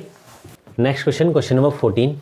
अब इस क्वेश्चन में tan³ में थोड़ा सा अलग ट्रिक्स होती हैं, इसको आपको 2 फंक्शन में डिवाइड करना होता है, tan² और tan x में, इससे क्वेश्चन आसान हो जाएगा, ठीक है ना। और भी तरीके हैं बट ये क्वेश्चन इससे थोड़ा ये क्वेश्चन क्या होता है, आसान हो जाता है। tan² को फर्दर हम लिखेंगे sec² x - 1, जो कि आइडेंटिटी बेस्ड क्वेश्चन है, यहाँ से tan x इधर आ जाएगा, tan x now multiply with the sec² x and become tan x and sec² x, और माइनस tan x ये अलग हो जाएगा, ठीक है। इस सिस्टम में हमको इंटीग्रेट करना है, तो इंटीग्रेट करने के लिए मैं यहाँ पर dx अप्लाई कर रहा हूँ, ये dx ऑपरेटर मैंने लगा दिया, यहाँ पे भी हमने dx ऑपरेटर यूज़ कर लिया, तो यहाँ पे मैं लिख रहा हूँ ऑन इंटीग्रेटिंग, ठीक है। इस चीज़ का आपको ध्यान रखना है, किस सिस्टम में आपको इंटीग्रेट करना है वो आपको लिख लेना है। tan x को मैं t ले रहा हूँ, तो tan x हमने t ले लिया, तो यहाँ पर dt/dx की वैल्यू हो जाएगी sec² x, तो dx की वैल्यू हो जाएगी dt/sec² x, ठीक है। यहाँ पर tan x का डायरेक्ट फार्मूला आपको पता होना चाहिए, tan x का फार्मूला क्या होता है, इंटीग्रेशन ऑफ tan x अब कोई इसको लिख देता है sec स्क्वायर एक्स, तो ये आपको ध्यान रखना है ये 10x का इंटीग्रेशन है, डिफ्रेंशिएशन नहीं है, यहाँ पे log लगेगा। cot x में भी log लगता है, ठीक है। उसके बाद sec x में भी log लगता है, ठीक, और cosec x में भी log लगता है। 4 फॉर्मूले हैं, चारों फॉर्मूले में log लगता है। साइन और cos में log नहीं लगता है, ये भी आपको याद होना चाहिए। यहाँ पे भी log आएगा, यहाँ पे भी log आएगा और यहाँ पे भी log आएगा। अब इसको याद करने का तरीका, 10x और cot का आपको याद करना है और sec x और cosec x का मैं आपको याद करूँ। तो इन चारों को मैं याद कराता हूँ आपको कैसे करना है। sec x का डिफ्रेंशिएशन होता है sec x 10x with plus sign. अगर हमने पिछले जो क्वेश्चन किए थे तो उसमें ये फॉर्मूले भी आए थे, तो उस टाइम मैंने बताया था आपको कि जहाँ जहाँ c से स्टार्ट होते हैं cot, cosec और cos के जो डिफ्रेंशिएशन होते हैं वो नेगेटिव होते हैं। तो sec का डिफ्रेंशिएशन पॉजिटिव होगा तो यहाँ पे पॉजिटिव आएगा। तो आपको क्या करना है, यहाँ पे पॉजिटिव मैंने लिखा हुआ भी था, तो यही पॉजिटिव साइन आपने जब इंटीग्रेशन लगाना है तो यही पॉजिटिव साइन आपने अंदर ले जा लेना है यहाँ पे, तो ये हो जाएगा इसका इंटीग्रेशन, ठीक है ना। वहीं अगर cosec x का इंटीग्रेशन देखोगे तो cosec x का डिफरेंशिएशन क्या होता था, minus cosec x cot x, ठीक है ना, minus cosec x cot x। थोड़ा सा आपको रिलेट करके चलना, फॉर्मूला आपको याद हो जाएंगे। प्लस सी तो यहाँ पर आएगा, माइनस होता था और यही माइनस आपने क्या करना है, इधर अंदर शिफ्ट कर देना है। यहाँ पे प्लस था, प्लस आपने अंदर शिफ्ट करा, ये आपका फॉर्मूला बन गया। यहाँ माइनस था, आपने माइनस शिफ्ट कर दिया अंदर, ये आपका क्या बन गया, इंटीग्रेशन का फॉर्मूला बन गया। ध्यान क्या रखना है, सभी में log आएगा, 10 में भी, cot में भी, sec में भी और cosec में भी। अब 10x का होता है log sec x, ठीक है, प्लस सी, और cot x का होता है log sin x प्लस, ये दो फॉर्मूला आपको याद रखना है। sin x का इंटीग्रेशन क्या होता है, minus cos x, cos x का इंटीग्रेशन क्या होता है, sin x। वो तो डायरेक्ट आपको डिफ्रेंशिएशन से रिलेट कर सकते हो। तो फॉर्मूले जो आते रहेंगे हम डिस्कस करते रहेंगे, ठीक है। इक्वल टू 10x, तो 10x को तो हमने टी ले लिया, into D t upon sec square x. तो एक sec स्क्वायर एक्स हमारा क्वेश्चन में ऑलरेडी है, तो 10 स्क्वायर एक्स को टी ले लिया into D t upon sec square x. और इस वाले का जब डिफ्रेंशिएशन करेंगे तो ये तो डायरेक्ट हो गया। अब 10x का इंटीग्रेशन क्या हुआ, log x। कभी कभी मैं डिफ्रेंशिएशन भी बोलता हूँ, तो उसके लिए आप समझ आना कि हम इंटीग्रेशन वहाँ पे करेंगे, क्योंकि बहुत सारे क्वेश्चंस होते हैं, मिक्स हो जाते हैं, तो इसलिए कभी कभी क्या हो जाते हैं, मिस्टेक्स हो जाती हैं। कहीं माइनस में प्लस भी हो जाता है कभी कभी। तो जो छोटी छोटी मिस्टेक्स हैं वो आप देख लेना, अगर कहीं पे ऐसी चीज़ें होती हैं तो उनको अवॉइड करके चलना, आप लोग मत करना। साथ में जहाँ पे भी कांस्टेंट ऑफ इंटीग्रेशन होगा, अगर मैं नहीं भी लगाऊँ तो आपको वो लगाना है। तो यहाँ पे आएगा टी डी टी, तो टी का क्या हो जाएगा, T square upon T minus log sec x, ये हो जाएगा प्लस सी। तो टी की जगह हम वैल्यू रिप्लेस कर देंगे, टी क्या था 10x, तो 10x का whole square upon 2 minus log sec x plus c. तो ये हमारा फॉर्मूले भी हो गए चारों, और साथ में हमारे पास ये क्या आ गया, इसका तरीका भी आ गया कैसे हमको इसको सॉल्व करना। नेक्स्ट क्वेश्चन 10⁻³ को मैंने 4 लिख दिया है, ठीक है ना। वैसे ये क्वेश्चन आपके सिलेबस में नहीं है क्योंकि ये एक्सरसाइज 7.3 का पार्ट है, बट थोड़ा सा आपको अगर ये चीज़ आती भी है ना तो वेल एंड गुड, क्योंकि सीखना आपका काम है। तो अगर बाई चांस इस टाइप का कोई क्वेश्चन आता है तो कैसे सॉल्व करना है, जैसे हमने उसमें किया था सेम यही यहाँ पे भी वही करेंगे। तो 10 स्क्वायर एक्स दो पार्ट में इसको चेंज कर देंगे, ठीक है। एक 10 स्क्वायर को हम कर देते हैं sec स्क्वायर एक्स माइनस 1, और एक 10 स्क्वायर को एज इट इज रहने देते हैं, ठीक है। इसके बाद नेक्स्ट सिस्टम में हम क्या करेंगे, मल्टीप्लाई कर देंगे 10 square x sec square x, और यहाँ पर हम लिखेंगे माइनस 10 स्क्वायर एक्स, ठीक है। ये समझ में आ गया आपको। इसके बाद हमको क्या करना है, इस 10 square x sec square x को एज इट इज रहना है, माइनस इस वाले 10 स्क्वायर एक्स को sec स्क्वायर एक्स माइनस 1, क्योंकि ये अब आपका सिंपल से क्वेश्चन बन गया, ठीक है ना। कैसे, 10 स्क्वायर एक्स को हमने sec स्क्वायर एक्स माइनस 1 लिख दिया, आइडेंटिटी बेस्ड क्वेश्चन है। अब इस वाले को नाउ ऑन इंटीग्रेटिंग, यहाँ पर हम लिख रहे हैं ऑन इंटीग्रेटिंग, तो इसके आगे मैं इंटीग्रेशन स्टार्ट कर रहा हूँ। ऑन इंटीग्रेटिंग लिखा मैंने 10 square x sec square x dx minus, ये भी हम इंटीग्रेट करेंगे sec square x dx plus ये हो जाएगा +1, तो +1 का मतलब हो गया dx। अब दो चीज़ें आपको देख रही होंगी, ये और ये तो simple direct formula based question है। इस वाले में फिर हम क्या करेंगे, फर्दर 10x को टी ले लेंगे, तो ये अभी पिछला वाला क्वेश्चन बन गया। 10x को टी लेंगे तो dt अपॉन dx क्या हो जाएगा, या dx की वैल्यू डायरेक्ट क्या हो जाएगी, dt upon sec square x, ये भी कर सकते हैं हम डायरेक्ट, ठीक है ना। 10 स्क्वायर का sec स्क्वायर एक्स ये नीचे आ जाएगा, और dt अपॉन dx इधर आ गया।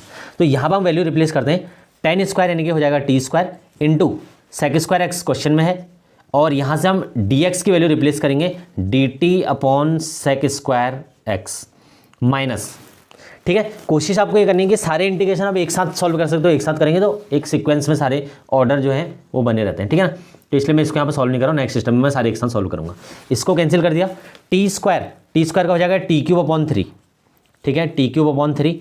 इसका डिफरेंशिएशन क्या हो जाएगा, इंटीग्रेशन सॉरी 10x और इसका क्या हो जाएगा x प्लस सी। 10x सेक स्क्वायर एक्स किसका डिफरेंशिएशन होता है, अगर आपको ध्यान ना आए कि इंटीग्रेशन कैसे करना है, सेक स्क्वायर एक्स। अब ये देखो कि ये किसका डिफरेंशिएशन है, डायरेक्ट डिफरेंशिएशन होता है किसका, 10x का। तो 10x हमने यहाँ लिख दिया 10 क्यूब, तो t क्यूब में हम क्या लिखेंगे 10 क्यूब, क्योंकि 10x को हमने लिया है। तो 10x का whole cube divided by 3 minus 10 of x plus x plus c. ये इस क्वेश्चन का हमारा आंसर आ गया। वैसे ये क्वेश्चन आ सकता है क्योंकि देखो अगर 10 क्यूब x आ सकता है तो 10 टू द पावर 4x भी आ सकता है। नेक्स्ट क्वेश्चन जो कि आईलेट का ही एक सब्स्टिट्यूशन पार्ट है जिसमें हमको डायरेक्ट फॉर्मूला बेस्ड क्वेश्चन आते हैं। इस वाले क्वेश्चन में 100% आपको 1 मार्क्स में क्वेश्चन मिलेगा, ठीक है ना। e to the power x fx plus f dash x पे ये फॉर्मूला पूरा काम करता है कि अगर किसी भी फंक्शन में e to the power x के साथ fx और f डैश x एक साथ आ जाए तो उस क्वेश्चन का डायरेक्ट आंसर होता है fx e to the power x plus c. But आपको पहचानना होता है कि इसका डिफरेंशिएशन ये है या नहीं है। जैसे मान लो कुछ क्वेश्चन आ गया इसमें e to the power x हमने लिख दिया sine x plus cos x. आपको पता है कि साइन एक्स का डिफरेंशिएशन कॉस एक्स है तो डायरेक्ट इसका आंसर क्या हो जाएगा e की power x sine x plus c, पहला क्वेश्चन। अब मान लो इसका दूसरा क्वेश्चन इस टाइप से है e की पावर एक्स, जैसे हमारे ये क्वेश्चन है 1/x का डिफरेंशिएशन मैंने बहुत बार याद करा रखा है, 1/x का डिफरेंशिएशन क्या होता है माइनस 1/x स्क्वायर। एक मैं और चीज़ देख रहा हूँ 1/x स्क्वायर का डिफरेंशिएशन क्या होगा माइनस 2/x क्यूब। ये क्वेश्चन भी बहुत कॉमन है, ठीक है ना, ये भी आ सकता है। और तीसरा क्वेश्चन रूट एक्स का डिफरेंशिएशन क्या होता है 1/2 रूट एक्स।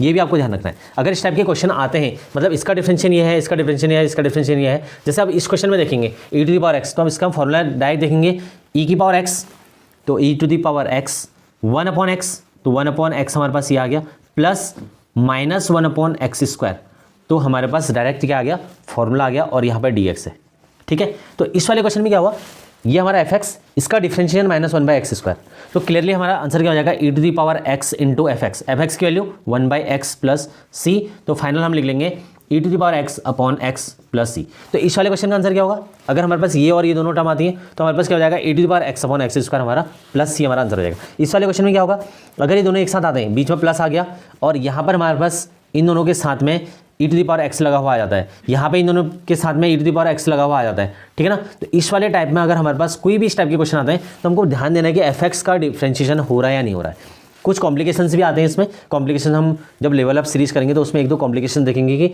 इस क्वेश्चन में जब 1 मार्क्स से ज़्यादा के क्वेश्चन कौन कौन से आ सकते हैं, ठीक है। e to the power x, तो इस वाले फॉर्मूले क्वेश्चन में आंसर क्या हो जाएगा e to the power x fx, तो रूट x ही आ गया, ठीक है ना। तो डायरेक्ट हमको इस फॉर्मूले को अप्लाई करना आना चाहिए। 1 मार्क्स का क्वेश्चन आपको 100% मिलेगा, ये आपका फॉर्मूला है, ठीक। नेक्स्ट क्वेश्चन जो मैंने कहा था उसी टाइप का क्वेश्चन आ गया है। तो इस क्वेश्चन में देखो अब हमको जब भी e to the power x दिखे और अंदर कुछ इस टाइप के फंक्शन बनने तो आपको डायरेक्ट आइलेट के लिए नहीं सोचना है, ठीक है ना। यहाँ पर आइलेट थोड़ा सा दूर रखना। आइलेट से पहले आपको कोशिश करनी है कि ये हमारा e to the power x fx और f डैश x का पार्ट हो सकता है या नहीं हो सकता है। तो चेक करते हैं, इसको देखते हैं x-1, ठीक है ना, इसको मैं ऐसे लिख रहा हूँ और -2 मैं अलग कर रहा हूँ यहाँ पे, और नीचे मैं लिख रहा हूँ x-1 का होल क्यूब। क्लियर। इसको आगे हम फर्दर सॉल्व करेंगे तो इसको हम ऐसे लिख रहे हैं x-1 upon x-1 whole cube, ठीक है ना, माइनस या प्लस में लिख रहा हूँ तो -2 अपॉन x-1 होल क्यूब, ये हमारे पास अगेन आ गया है, ठीक है। तो यही चीज़ मैंने इसको अलग कर दिया यहाँ से और ये हमारा -2 मैंने अलग कर दिया। तो x-1 यहाँ पे है, तो इसको अगर मैं देखूंगा तो ये हमारे पास आएगा, इससे एक वैल्यू कैंसिल हो जाएगी तो यहाँ पर हमारे पास स्क्वायर बचेगा, तो हमारे पास आएगा value 1 upon x-1 whole square plus -2 upon x-1 whole cube. मैंने अभी थोड़ी देर पहले आपको कहा था कि फॉर्मूले को देखना आपने, यहाँ पर e to the power x है, यहाँ पे भी हमारे पास e to the power x रहेगा, जैसा हमारे पास क्वेश्चन था एज इट इज हमने लिखा है, कहीं पे भी हमने इंटीग्रेशन अभी सॉल्व नहीं किया है। यहाँ पे भी हमारे पास e to the power x ऐसे ही एज इट इज रहेगा, ठीक है। तो अगर आपको इंटीग्रेट करना है इसका आगे हम लिख सकते हैं ऑन इंटीग्रेटिंग, तो अगर मैं यहाँ पे इंटीग्रेट करना चाहूँगा तो मैं लिख दूंगा यहाँ पर on integrating with respect to x, तो यहाँ पर आ जाएगा और साथ में e to the power x dx आ जाएगा। तो अब आपको एक चीज़ देखना है 1/x स्क्वायर का, 1/x का डिफरेंशिएशन माइनस 1/x स्क्वायर, ये तो याद ही रखना है आपको। 1/x स्क्वायर का डिफरेंशिएशन -2/x क्यूब। अब थोड़ा सा इस क्वेश्चन को देख लेते हैं। 1/x स्क्वायर का differentiation -2/x cube, -2/x cube, तो ये इसका डिफरेंशिएशन है, एग्जैक्टली इसका डिफरेंशिएशन है। तो हमारा आंसर इस क्वेश्चन में क्या होगा fx e to the power x, तो e to the power x into fx, तो fx हमारे पास 1/x-1 का होल स्क्वायर, तो हमारी फाइनल वैल्यू हो जाएगी e to the power x अपॉन x-1 whole square plus c, तो ये हमारा इसका फाइनल वैल्यू आ गई। तो आई होप आपको ये क्लियर हो गया होगा कैसे हमको फंक्शंस को स्प्लिट करके भी देखना, कहीं कहीं आपको ये पता लगेगा। अभी इसमें एक दो कॉम्प्लिकेशंस हैं, हम डेफिनेटली लेवल अप सीरीज में उस चीज़ को देखेंगे जहाँ पर हम 50 to 60 क्वेश्चंस करेंगे। पूरा 12th मैथमेटिक्स के पूरी बुक से हम 50 to 60 क्वेश्चन सॉल्व करेंगे। अलग अलग लेवल के क्वेश्चन रहेंगे, कोई भी क्वेश्चन आपका डायरेक्ट एनसीईआरटी से नहीं होगा, इस चीज़ का ध्यान रख लेना। या तो हम PYQs करेंगे या वेरी इंपॉर्टेंट टाइप करेंगे या जो भी हमारे पास एक्सटर्नल रिसोर्सेज हैं उनके बेसिस पर क्वेश्चन देखेंगे। एनसीईआरटी से सारे बाहर के क्वेश्चन होंगे। नेक्स्ट क्वेश्चन हमारा sin square x/2 minus cos square x/2।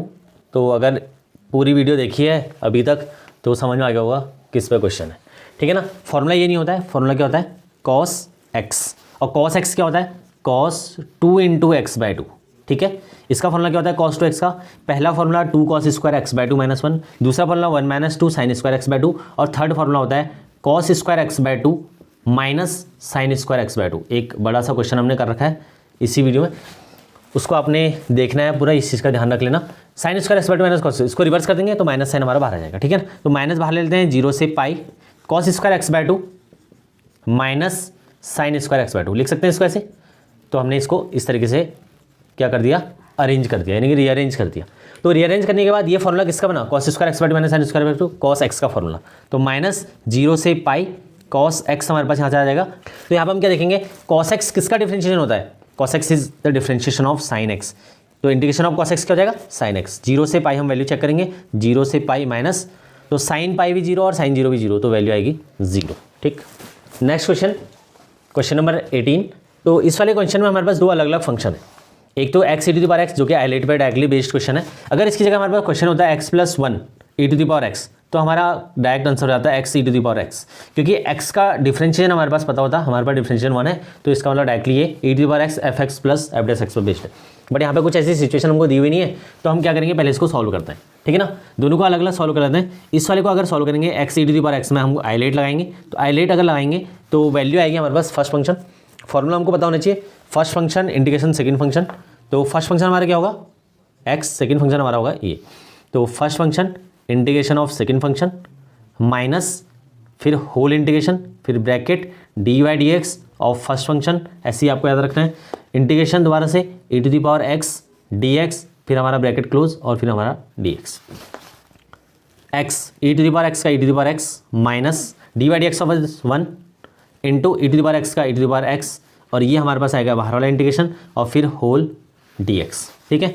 तो x e⁻x माइनस e⁻x का डिफरेंशिएशन इंटीग्रेशन क्या होगा e⁻x + c। तो प्लस सी मैं यहाँ पर नहीं लगा रहा हूँ क्योंकि एक कांस्टेंट ऑफ इंटीग्रेशन हमारे पास यहाँ पे भी आएगा, उसको भी हम सॉल्व करेंगे। अगर हम sin π/4x की वैल्यू चेक करते हैं तो πx/4 का इंटीग्रेशन करते हैं। sin x किसका डिफरेंशिएशन होता है, तो sin x होता है माइनस cos x का, ठीक है, πx/4 का।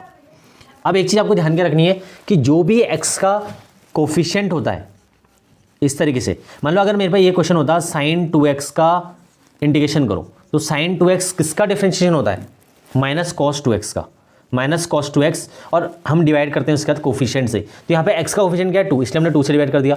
अगर यहाँ पर था cos 2x, तो cos 2x किसका डिफरेंशिएशन होता है sin 2x का, sin 2x/2 आता। पर यहाँ पर हमारे पास π/4 कोफिशिएंट है, तो डिवाइड करेंगे यहाँ पे π/4 से। तो अगर हम ओवरऑल देखेंगे तो -4/π cos πx/4 इसका क्या होगा, इंटीग्रेशन हो जाएगा। नाउ अब हमको इसमें क्या करना है, दोनों की वैल्यू को पुट करके और दोनों में हमारे पास लिमिट लगानी। नाउ हम क्या करेंगे 0 to 1 लिखेंगे। तो अब हमारे पास इंटीग्रेशन तो दोनों के हो गए, तो इंटीग्रेशन की वैल्यू एज इट इज लिख देंगे यहाँ पे x e⁻x minus e⁻x minus 4/π cos πx/4 cos πx/4, ये हमारे पास वैल्यू आ गई और इसमें लिमिट लगा देंगे।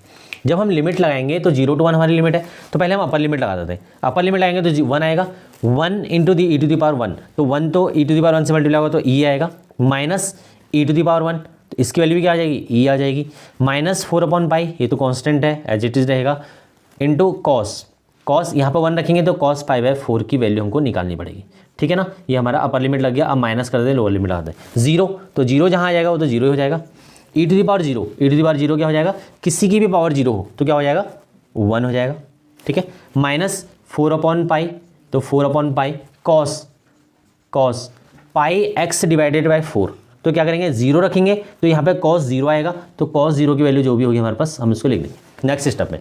तो e minus e cancel out, -4/π cos π/4 की वैल्यू 1/√2, ठीक है, माइनस, तो जितने भी साइन हमारे पास अंदर आ रहे हैं, माइनस माइनस +1 माइनस माइनस +4/π और cos 0 की वैल्यू 1, तो ये एज इट इज ऐसे रहा। अब हम यहाँ पे देखेंगे ये क्या क्या वैल्यू हम ले सकते हैं कॉमन, अगर कॉमन नहीं भी लेना तो कोई ऐसी दिक्कत नहीं है इसमें। 4/π माइनस 4/π और √2 यहाँ पर आ जाएगा साथ में, 4/π √2 और +1 इसका आंसर हो जाएगा। So this is the solution of this question. इसमें मैंने दोनों अलग अलग पार्ट अलग अलग सॉल्व किए। उसका रीजन क्या है कि कॉम्प्लिकेशन ज़्यादा हो जाएंगे, अगर इसको एक ही साथ आप सॉल्व करेंगे तो बहुत ज़्यादा कॉम्प्लिकेटेड हो जाएगा, तो मैंने क्या करा, दोनों को अलग अलग सेपरेटली सॉल्व कर दिया, ठीक है। नेक्स्ट क्वेश्चन, 1/√2, 0 से 1/√2 हमारे पास लिमिट है साइन इनवर्स। ये वाला क्वेश्चन थोड़ा आसान होगा क्योंकि साइन इनवर्स एक्स डायरेक्ट हमको दिख रहा है, इसको हम टी ले लेंगे। अगर आपको डिफरेंशिएशन पता है तो तभी क्वेश्चन आसान हो जाएगा। 1/√1 - x² is equal to dt/dx, यहाँ से हम dx की वैल्यू रिप्लेस करेंगे तो dx इज इक्वल टू हो जाएगा √1 - x² इंटू dt, ठीक है। तो 0 से 1/√2 हम वैल्यू पुट करते हैं, साइन इनवर्स एक्स को हमने टी ले लिया है, नीचे हमारे पास 1 - x² का 3/2 है।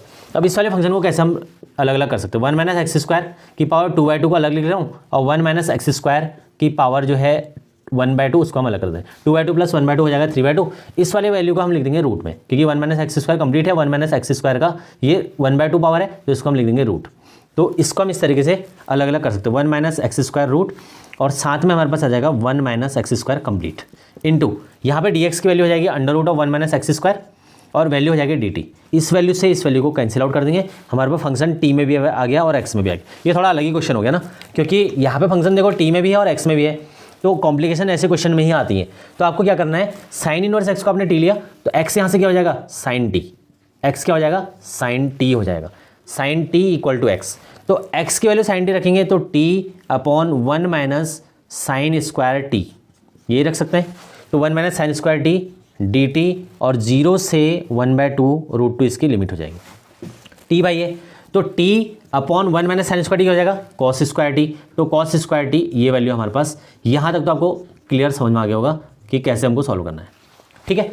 अब इसके बाद का क्वेश्चंस कैसे करेंगे, इसको सॉल्व कैसे करेंगे वो देखते हैं। अगर हम यहाँ पे देखेंगे t/cos² t है, तो इसको हम एक तो आइलेट से सॉल्व कर सकते हैं और कोई तरीका है नहीं, क्योंकि आइलेट से अगर इसको सॉल्व करोगे तो ऊपर क्या आएगा, sec² t आएगा। तो देखते हैं t और इसको ऊपर ले आके कर देते हैं sec² t। तो यही क्वेश्चन अब हमारे पास किस में बन गया, आइलेट में बन गया, और यहाँ पे dt सॉल्व करेंगे। तो first function integration second function से इस पूरे क्वेश्चन को आपको सॉल्व करना है। इसके आगे मैं इसलिए सॉल्व नहीं कर रहा हूँ क्योंकि ये आइलेट में मैंने कन्वर्ट करके आपको दे दिया क्वेश्चन, तो सॉल्व करना आपकी इसके बाद रिस्पॉन्सिबिलिटी है। और सॉल्व करने के बाद इसका आंसर आपको कमेंट बॉक्स में लिखना है, और साथ में आपको भूलना नहीं है कि लिमिट, और लिमिट आपको कैसे लगानी है, जैसे मैंने आपको t के साथ लिमिट लगाना बताया था, ठीक है ना। अब अगर आप यहाँ पे देखेंगे इसकी लिमिट चेंज कर देते हैं, लिमिट चेंज करना मैं आपको बता देता हूँ, उसके बाद आप रिप्लेस कर देना। तो इसमें मैं ये लिमिट हटा रहा हूँ 0 से t में ही मैं पूरी लिमिट लिख रहा हूँ। साइन इनवर्स 0, तो साइन इनवर्स 0 तो 0 ही होगा। साइन इनवर्स 1/√2, तो 1/√2 साइन के केस में कहाँ पर होता है, π/4। अब ये क्वेश्चन आपका पूरा t में कन्वर्ट हो गया। अब आपको कोई भी लिमिट चेंज करने की जरूरत नहीं है, जो आपका आंसर आएगा उसी में 0 to π/4 की लिमिट लगाना और फाइनल आंसर आपका वही होगा, ठीक है। नेक्स्ट क्वेश्चन थोड़ा सा इंपॉर्टेंट क्वेश्चन है, इंपॉर्टेंट इसका साइन इसको इंपॉर्टेंट बनाता है। अगर इसकी जगह x - 2 होता तो क्वेश्चन थोड़ा आसान हो जाता। यहाँ पे 2 - x हो गया तो थोड़ा सा क्वेश्चन में आपको इंटरचेंज में प्रॉब्लम हो सकती है, ठीक है। देखते हैं अगर x - 2 होता, पहले उसको देख लेते हैं। अगर x - 2 होता तो इस टाइप से क्वेश्चन होता, x होता, हम यहाँ क्या करते हैं x+2 करते और -2 करते, और x - 2 अंदर भी है तो x - 2 जब x - 2 से मल्टीप्लाई होता, मतलब हम यहाँ पे -2 पहले लिखते हैं और यहाँ +2 करते हैं, तो x - 2 से मल्टीप्लाई होता तो x - 2 to the power 3/2 बन जाता, प्लस ये 2 इससे मल्टीप्लाई होता तो √x - 2 बन जाता। इससे आपको इस क्वेश्चन को सॉल्व करने में जरूर हेल्प मिलेगी, इसलिए मैंने आपको ये बता दिया अगर ये होता तो कैसे करते हैं, ठीक है। अब देखते हैं इस क्वेश्चन को। इस वाले क्वेश्चन को देखो, अंदर आपका साइन 2 - x, इस वाले साइन को तो आप नहीं बदल सकते, तो आपको बाहर चेंज करना है। तो चेंज कैसे करेंगे, देखो माइनस लगा देते हैं एक, और यहाँ पर हम माइनस लिख देते हैं, तो √2 - x। अब इसको सॉल्व करते हैं, ठीक है। +2 करते हैं और प्लस माइनस दोनों हम +2 और -2 मैंने इस तरीके से कर दिया, क्लियर हो गया, ये पूरा हो गया। तो 2 प्लस का आ गया हमारे पास और 2 हमारे पास माइनस का आ गया, और साथ में ये हो गया √2 - x, ठीक है, dx। अब इस वाले टर्म को एक बार आप इस 2 - x से मल्टीप्लाई कर लीजिए, ठीक है, मैं इसको ब्रैकेट के अंदर देख रहा हूँ, देखो कैसे सॉल्व कर रहा हूँ। 2 माइनस एक्स एक अलग टर्म है और -2 हमारे पास एक अलग टर्म है। ठीक है, -2 हमारे पास एक अलग टर्म बन गई।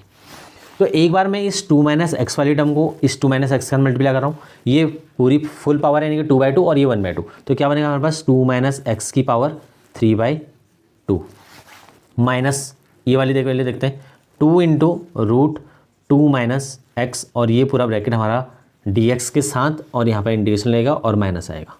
क्लियर। अब माइनस साइन अगर आपको रिप्लेस करना है तो माइनस माइनस कर दो प्लस, तो ये हो जाएगा +2 रूट 2 माइनस एक्स का integration into d x minus 2 minus x की power 3/2 into d x 2 minus x की पावर 3/2 इंटू डी एक्स। ये आपको क्लियर हो गया इतना। तो यहाँ पर अगर हम इंटीग्रेशन सॉल्व करेंगे तो रूट एक्स की पावर कितनी है 1/2, तो 1/2 में पावर आ जाएगी, बट 2 माइनस एक्स को पहले आपको टी से रिप्लेस करना पड़ेगा। अगर नहीं रिप्लेस करेंगे तो फिर आपके क्वेश्चन के चांसेस गलत होने के बहुत ज़्यादा हो जाएंगे। क्यों? क्योंकि यहाँ पर माइनस एक्स है जो -1 आएगा into d x equal to d t आएगा। ठीक है, तो जब हम डी एक्स को रिप्लेस करेंगे तो माइनस ऑफ डी टी होगा, तो ये माइनस का ध्यान आपको रखना है। तो माइनस यहाँ पर आएगा तो 2 इंटू रूट टी। ठीक है, डी एक्स के लिए कितनी हो जाएगी -dt, तो माइनस हम यहाँ से इधर बाहर लिख लेते हैं। सिमिलरली यहाँ पर अगर हम देखेंगे अगेन वही चीज़ होगा माइनस, और यहाँ पे 2 माइनस एक्स कितना हो जाएगा टी की पावर 3/2 इंटू डी टी, और डी टी पर माइनस साइन आएगा अगेन, तो माइनस यहाँ से रिप्लेस हो गया बाहर आ जाएगा। ठीक है, तो 2 माइनस एक्स को हम दोनों केसेस में टी अलग अलग लेंगे और दोनों को अलग अलग सॉल्व कर लेंगे। अब यहाँ पर आपका सॉल्व ईजिली हो जाएगा, टी की पावर 1/2 तो टी की पावर 3/2 इंटू 2/3 आ जाएगा, और यहाँ पर टी की पावर 3/2 है तो टी की पावर 5/2 इंटू 2/5 आ जाएगा। तो आई होप ये आपको क्लियर हो गया होगा कैसे हम इस क्वेश्चन को आगे सॉल्व करेंगे। थोड़ा कॉम्प्लिकेशंस जो भी होती हैं क्वेश्चंस में, अगर आप समझेंगे इनको तो क्वेश्चन इजीली सॉल्व हो जाएंगे। तो इंटीग्रेशन के लिए अगर आपने ये बेसिक 20 क्वेश्चन कर लिए तो ज़रूर थोड़ा सा कॉन्फिडेंस तो आ गया होगा कि हाँ इंटीग्रेशन में हम कुछ कर सकते हैं। ठीक है, तो इसके बाद नेक्स्ट वीडियो लेक्चर में हम देखेंगे लेवल अप सीरीज, जिसमें लगातार 4-5 वीडियो लेक्चर्स आएंगे और टोटल 50 to 60 ऐसे क्वेश्चन हम करेंगे जो PIQ based, very important type और टाइप के बेस्ड पे क्वेश्चंस क्या क्या हो सकते हैं, सारे बाइफर्केट करके जो जो प्रॉब्लम्स हो सकती हैं उन सबको अलग अलग करके सॉल्व करने की कोशिश करेंगे। ठीक है, 5 से 6 वीडियो लेक्चर्स होंगे टोटल, वो आपको कंप्लीटली देखने हैं एग्जाम से पहले। डेफिनेटली आपका पूरा पेपर आपका सॉल्व हो जाएगा एज इट इज़ जैसा आपका पेपर आता है। मैं आपको एक चीज़ क्लियर कर दूँ, MCQs कहीं अलग से बन के नहीं आते हैं, इस चीज़ का ध्यान रखना। MCQs भी आपका बेसिक कॉन्सेप्ट ही है। अगर आपका बेसिक कॉन्सेप्ट क्लियर है तो उसमें ऑप्शंस आपको दिए हुए हैं, उसको भी आपको सॉल्व करना ही पड़ेगा। MCQ भी तो एक टाइप का सॉल्यूशन ही है जो आपको प्रोवाइड कर रहा है। 4 ऑप्शन दिए हुए हैं, उसके अकॉर्डिंग आपने अपना आंसर लिखना है। तो बेसिक तो आपका ये है ना, अगर आपका क्वेश्चन में क्लैरिटी है तो आपके सॉल्व हो जाएंगे, अदरवाइज फिर उसमें भी वही प्रॉब्लम आने वाली है, तभी फिर नहीं तो भी इधर उधर झाँकते रहो MCQs के चक्कर में। ठीक है, तो अपना टाइम वेस्ट ना करते हुए जितना आपको बताया जा रहा है इतना आपको पढ़ना है। साथ में कुछ क्वेश्चंस जो भी आपको बीच में दिए जा रहे हैं वो आपको सॉल्व करने हैं। हर एक वीडियो लेक्चर में कुछ ना कुछ क्वेश्चन आपको as a part of homework मिलेगा जो आपको वीडियो लेक्चर के बाद अलग से सॉल्व करने हैं। तो मिलते हैं नेक्स्ट वीडियो लेक्चर में, तब तक के लिए गुड बाय, टेक केयर, खुश रहो, सीखते रहो, जय हिंद।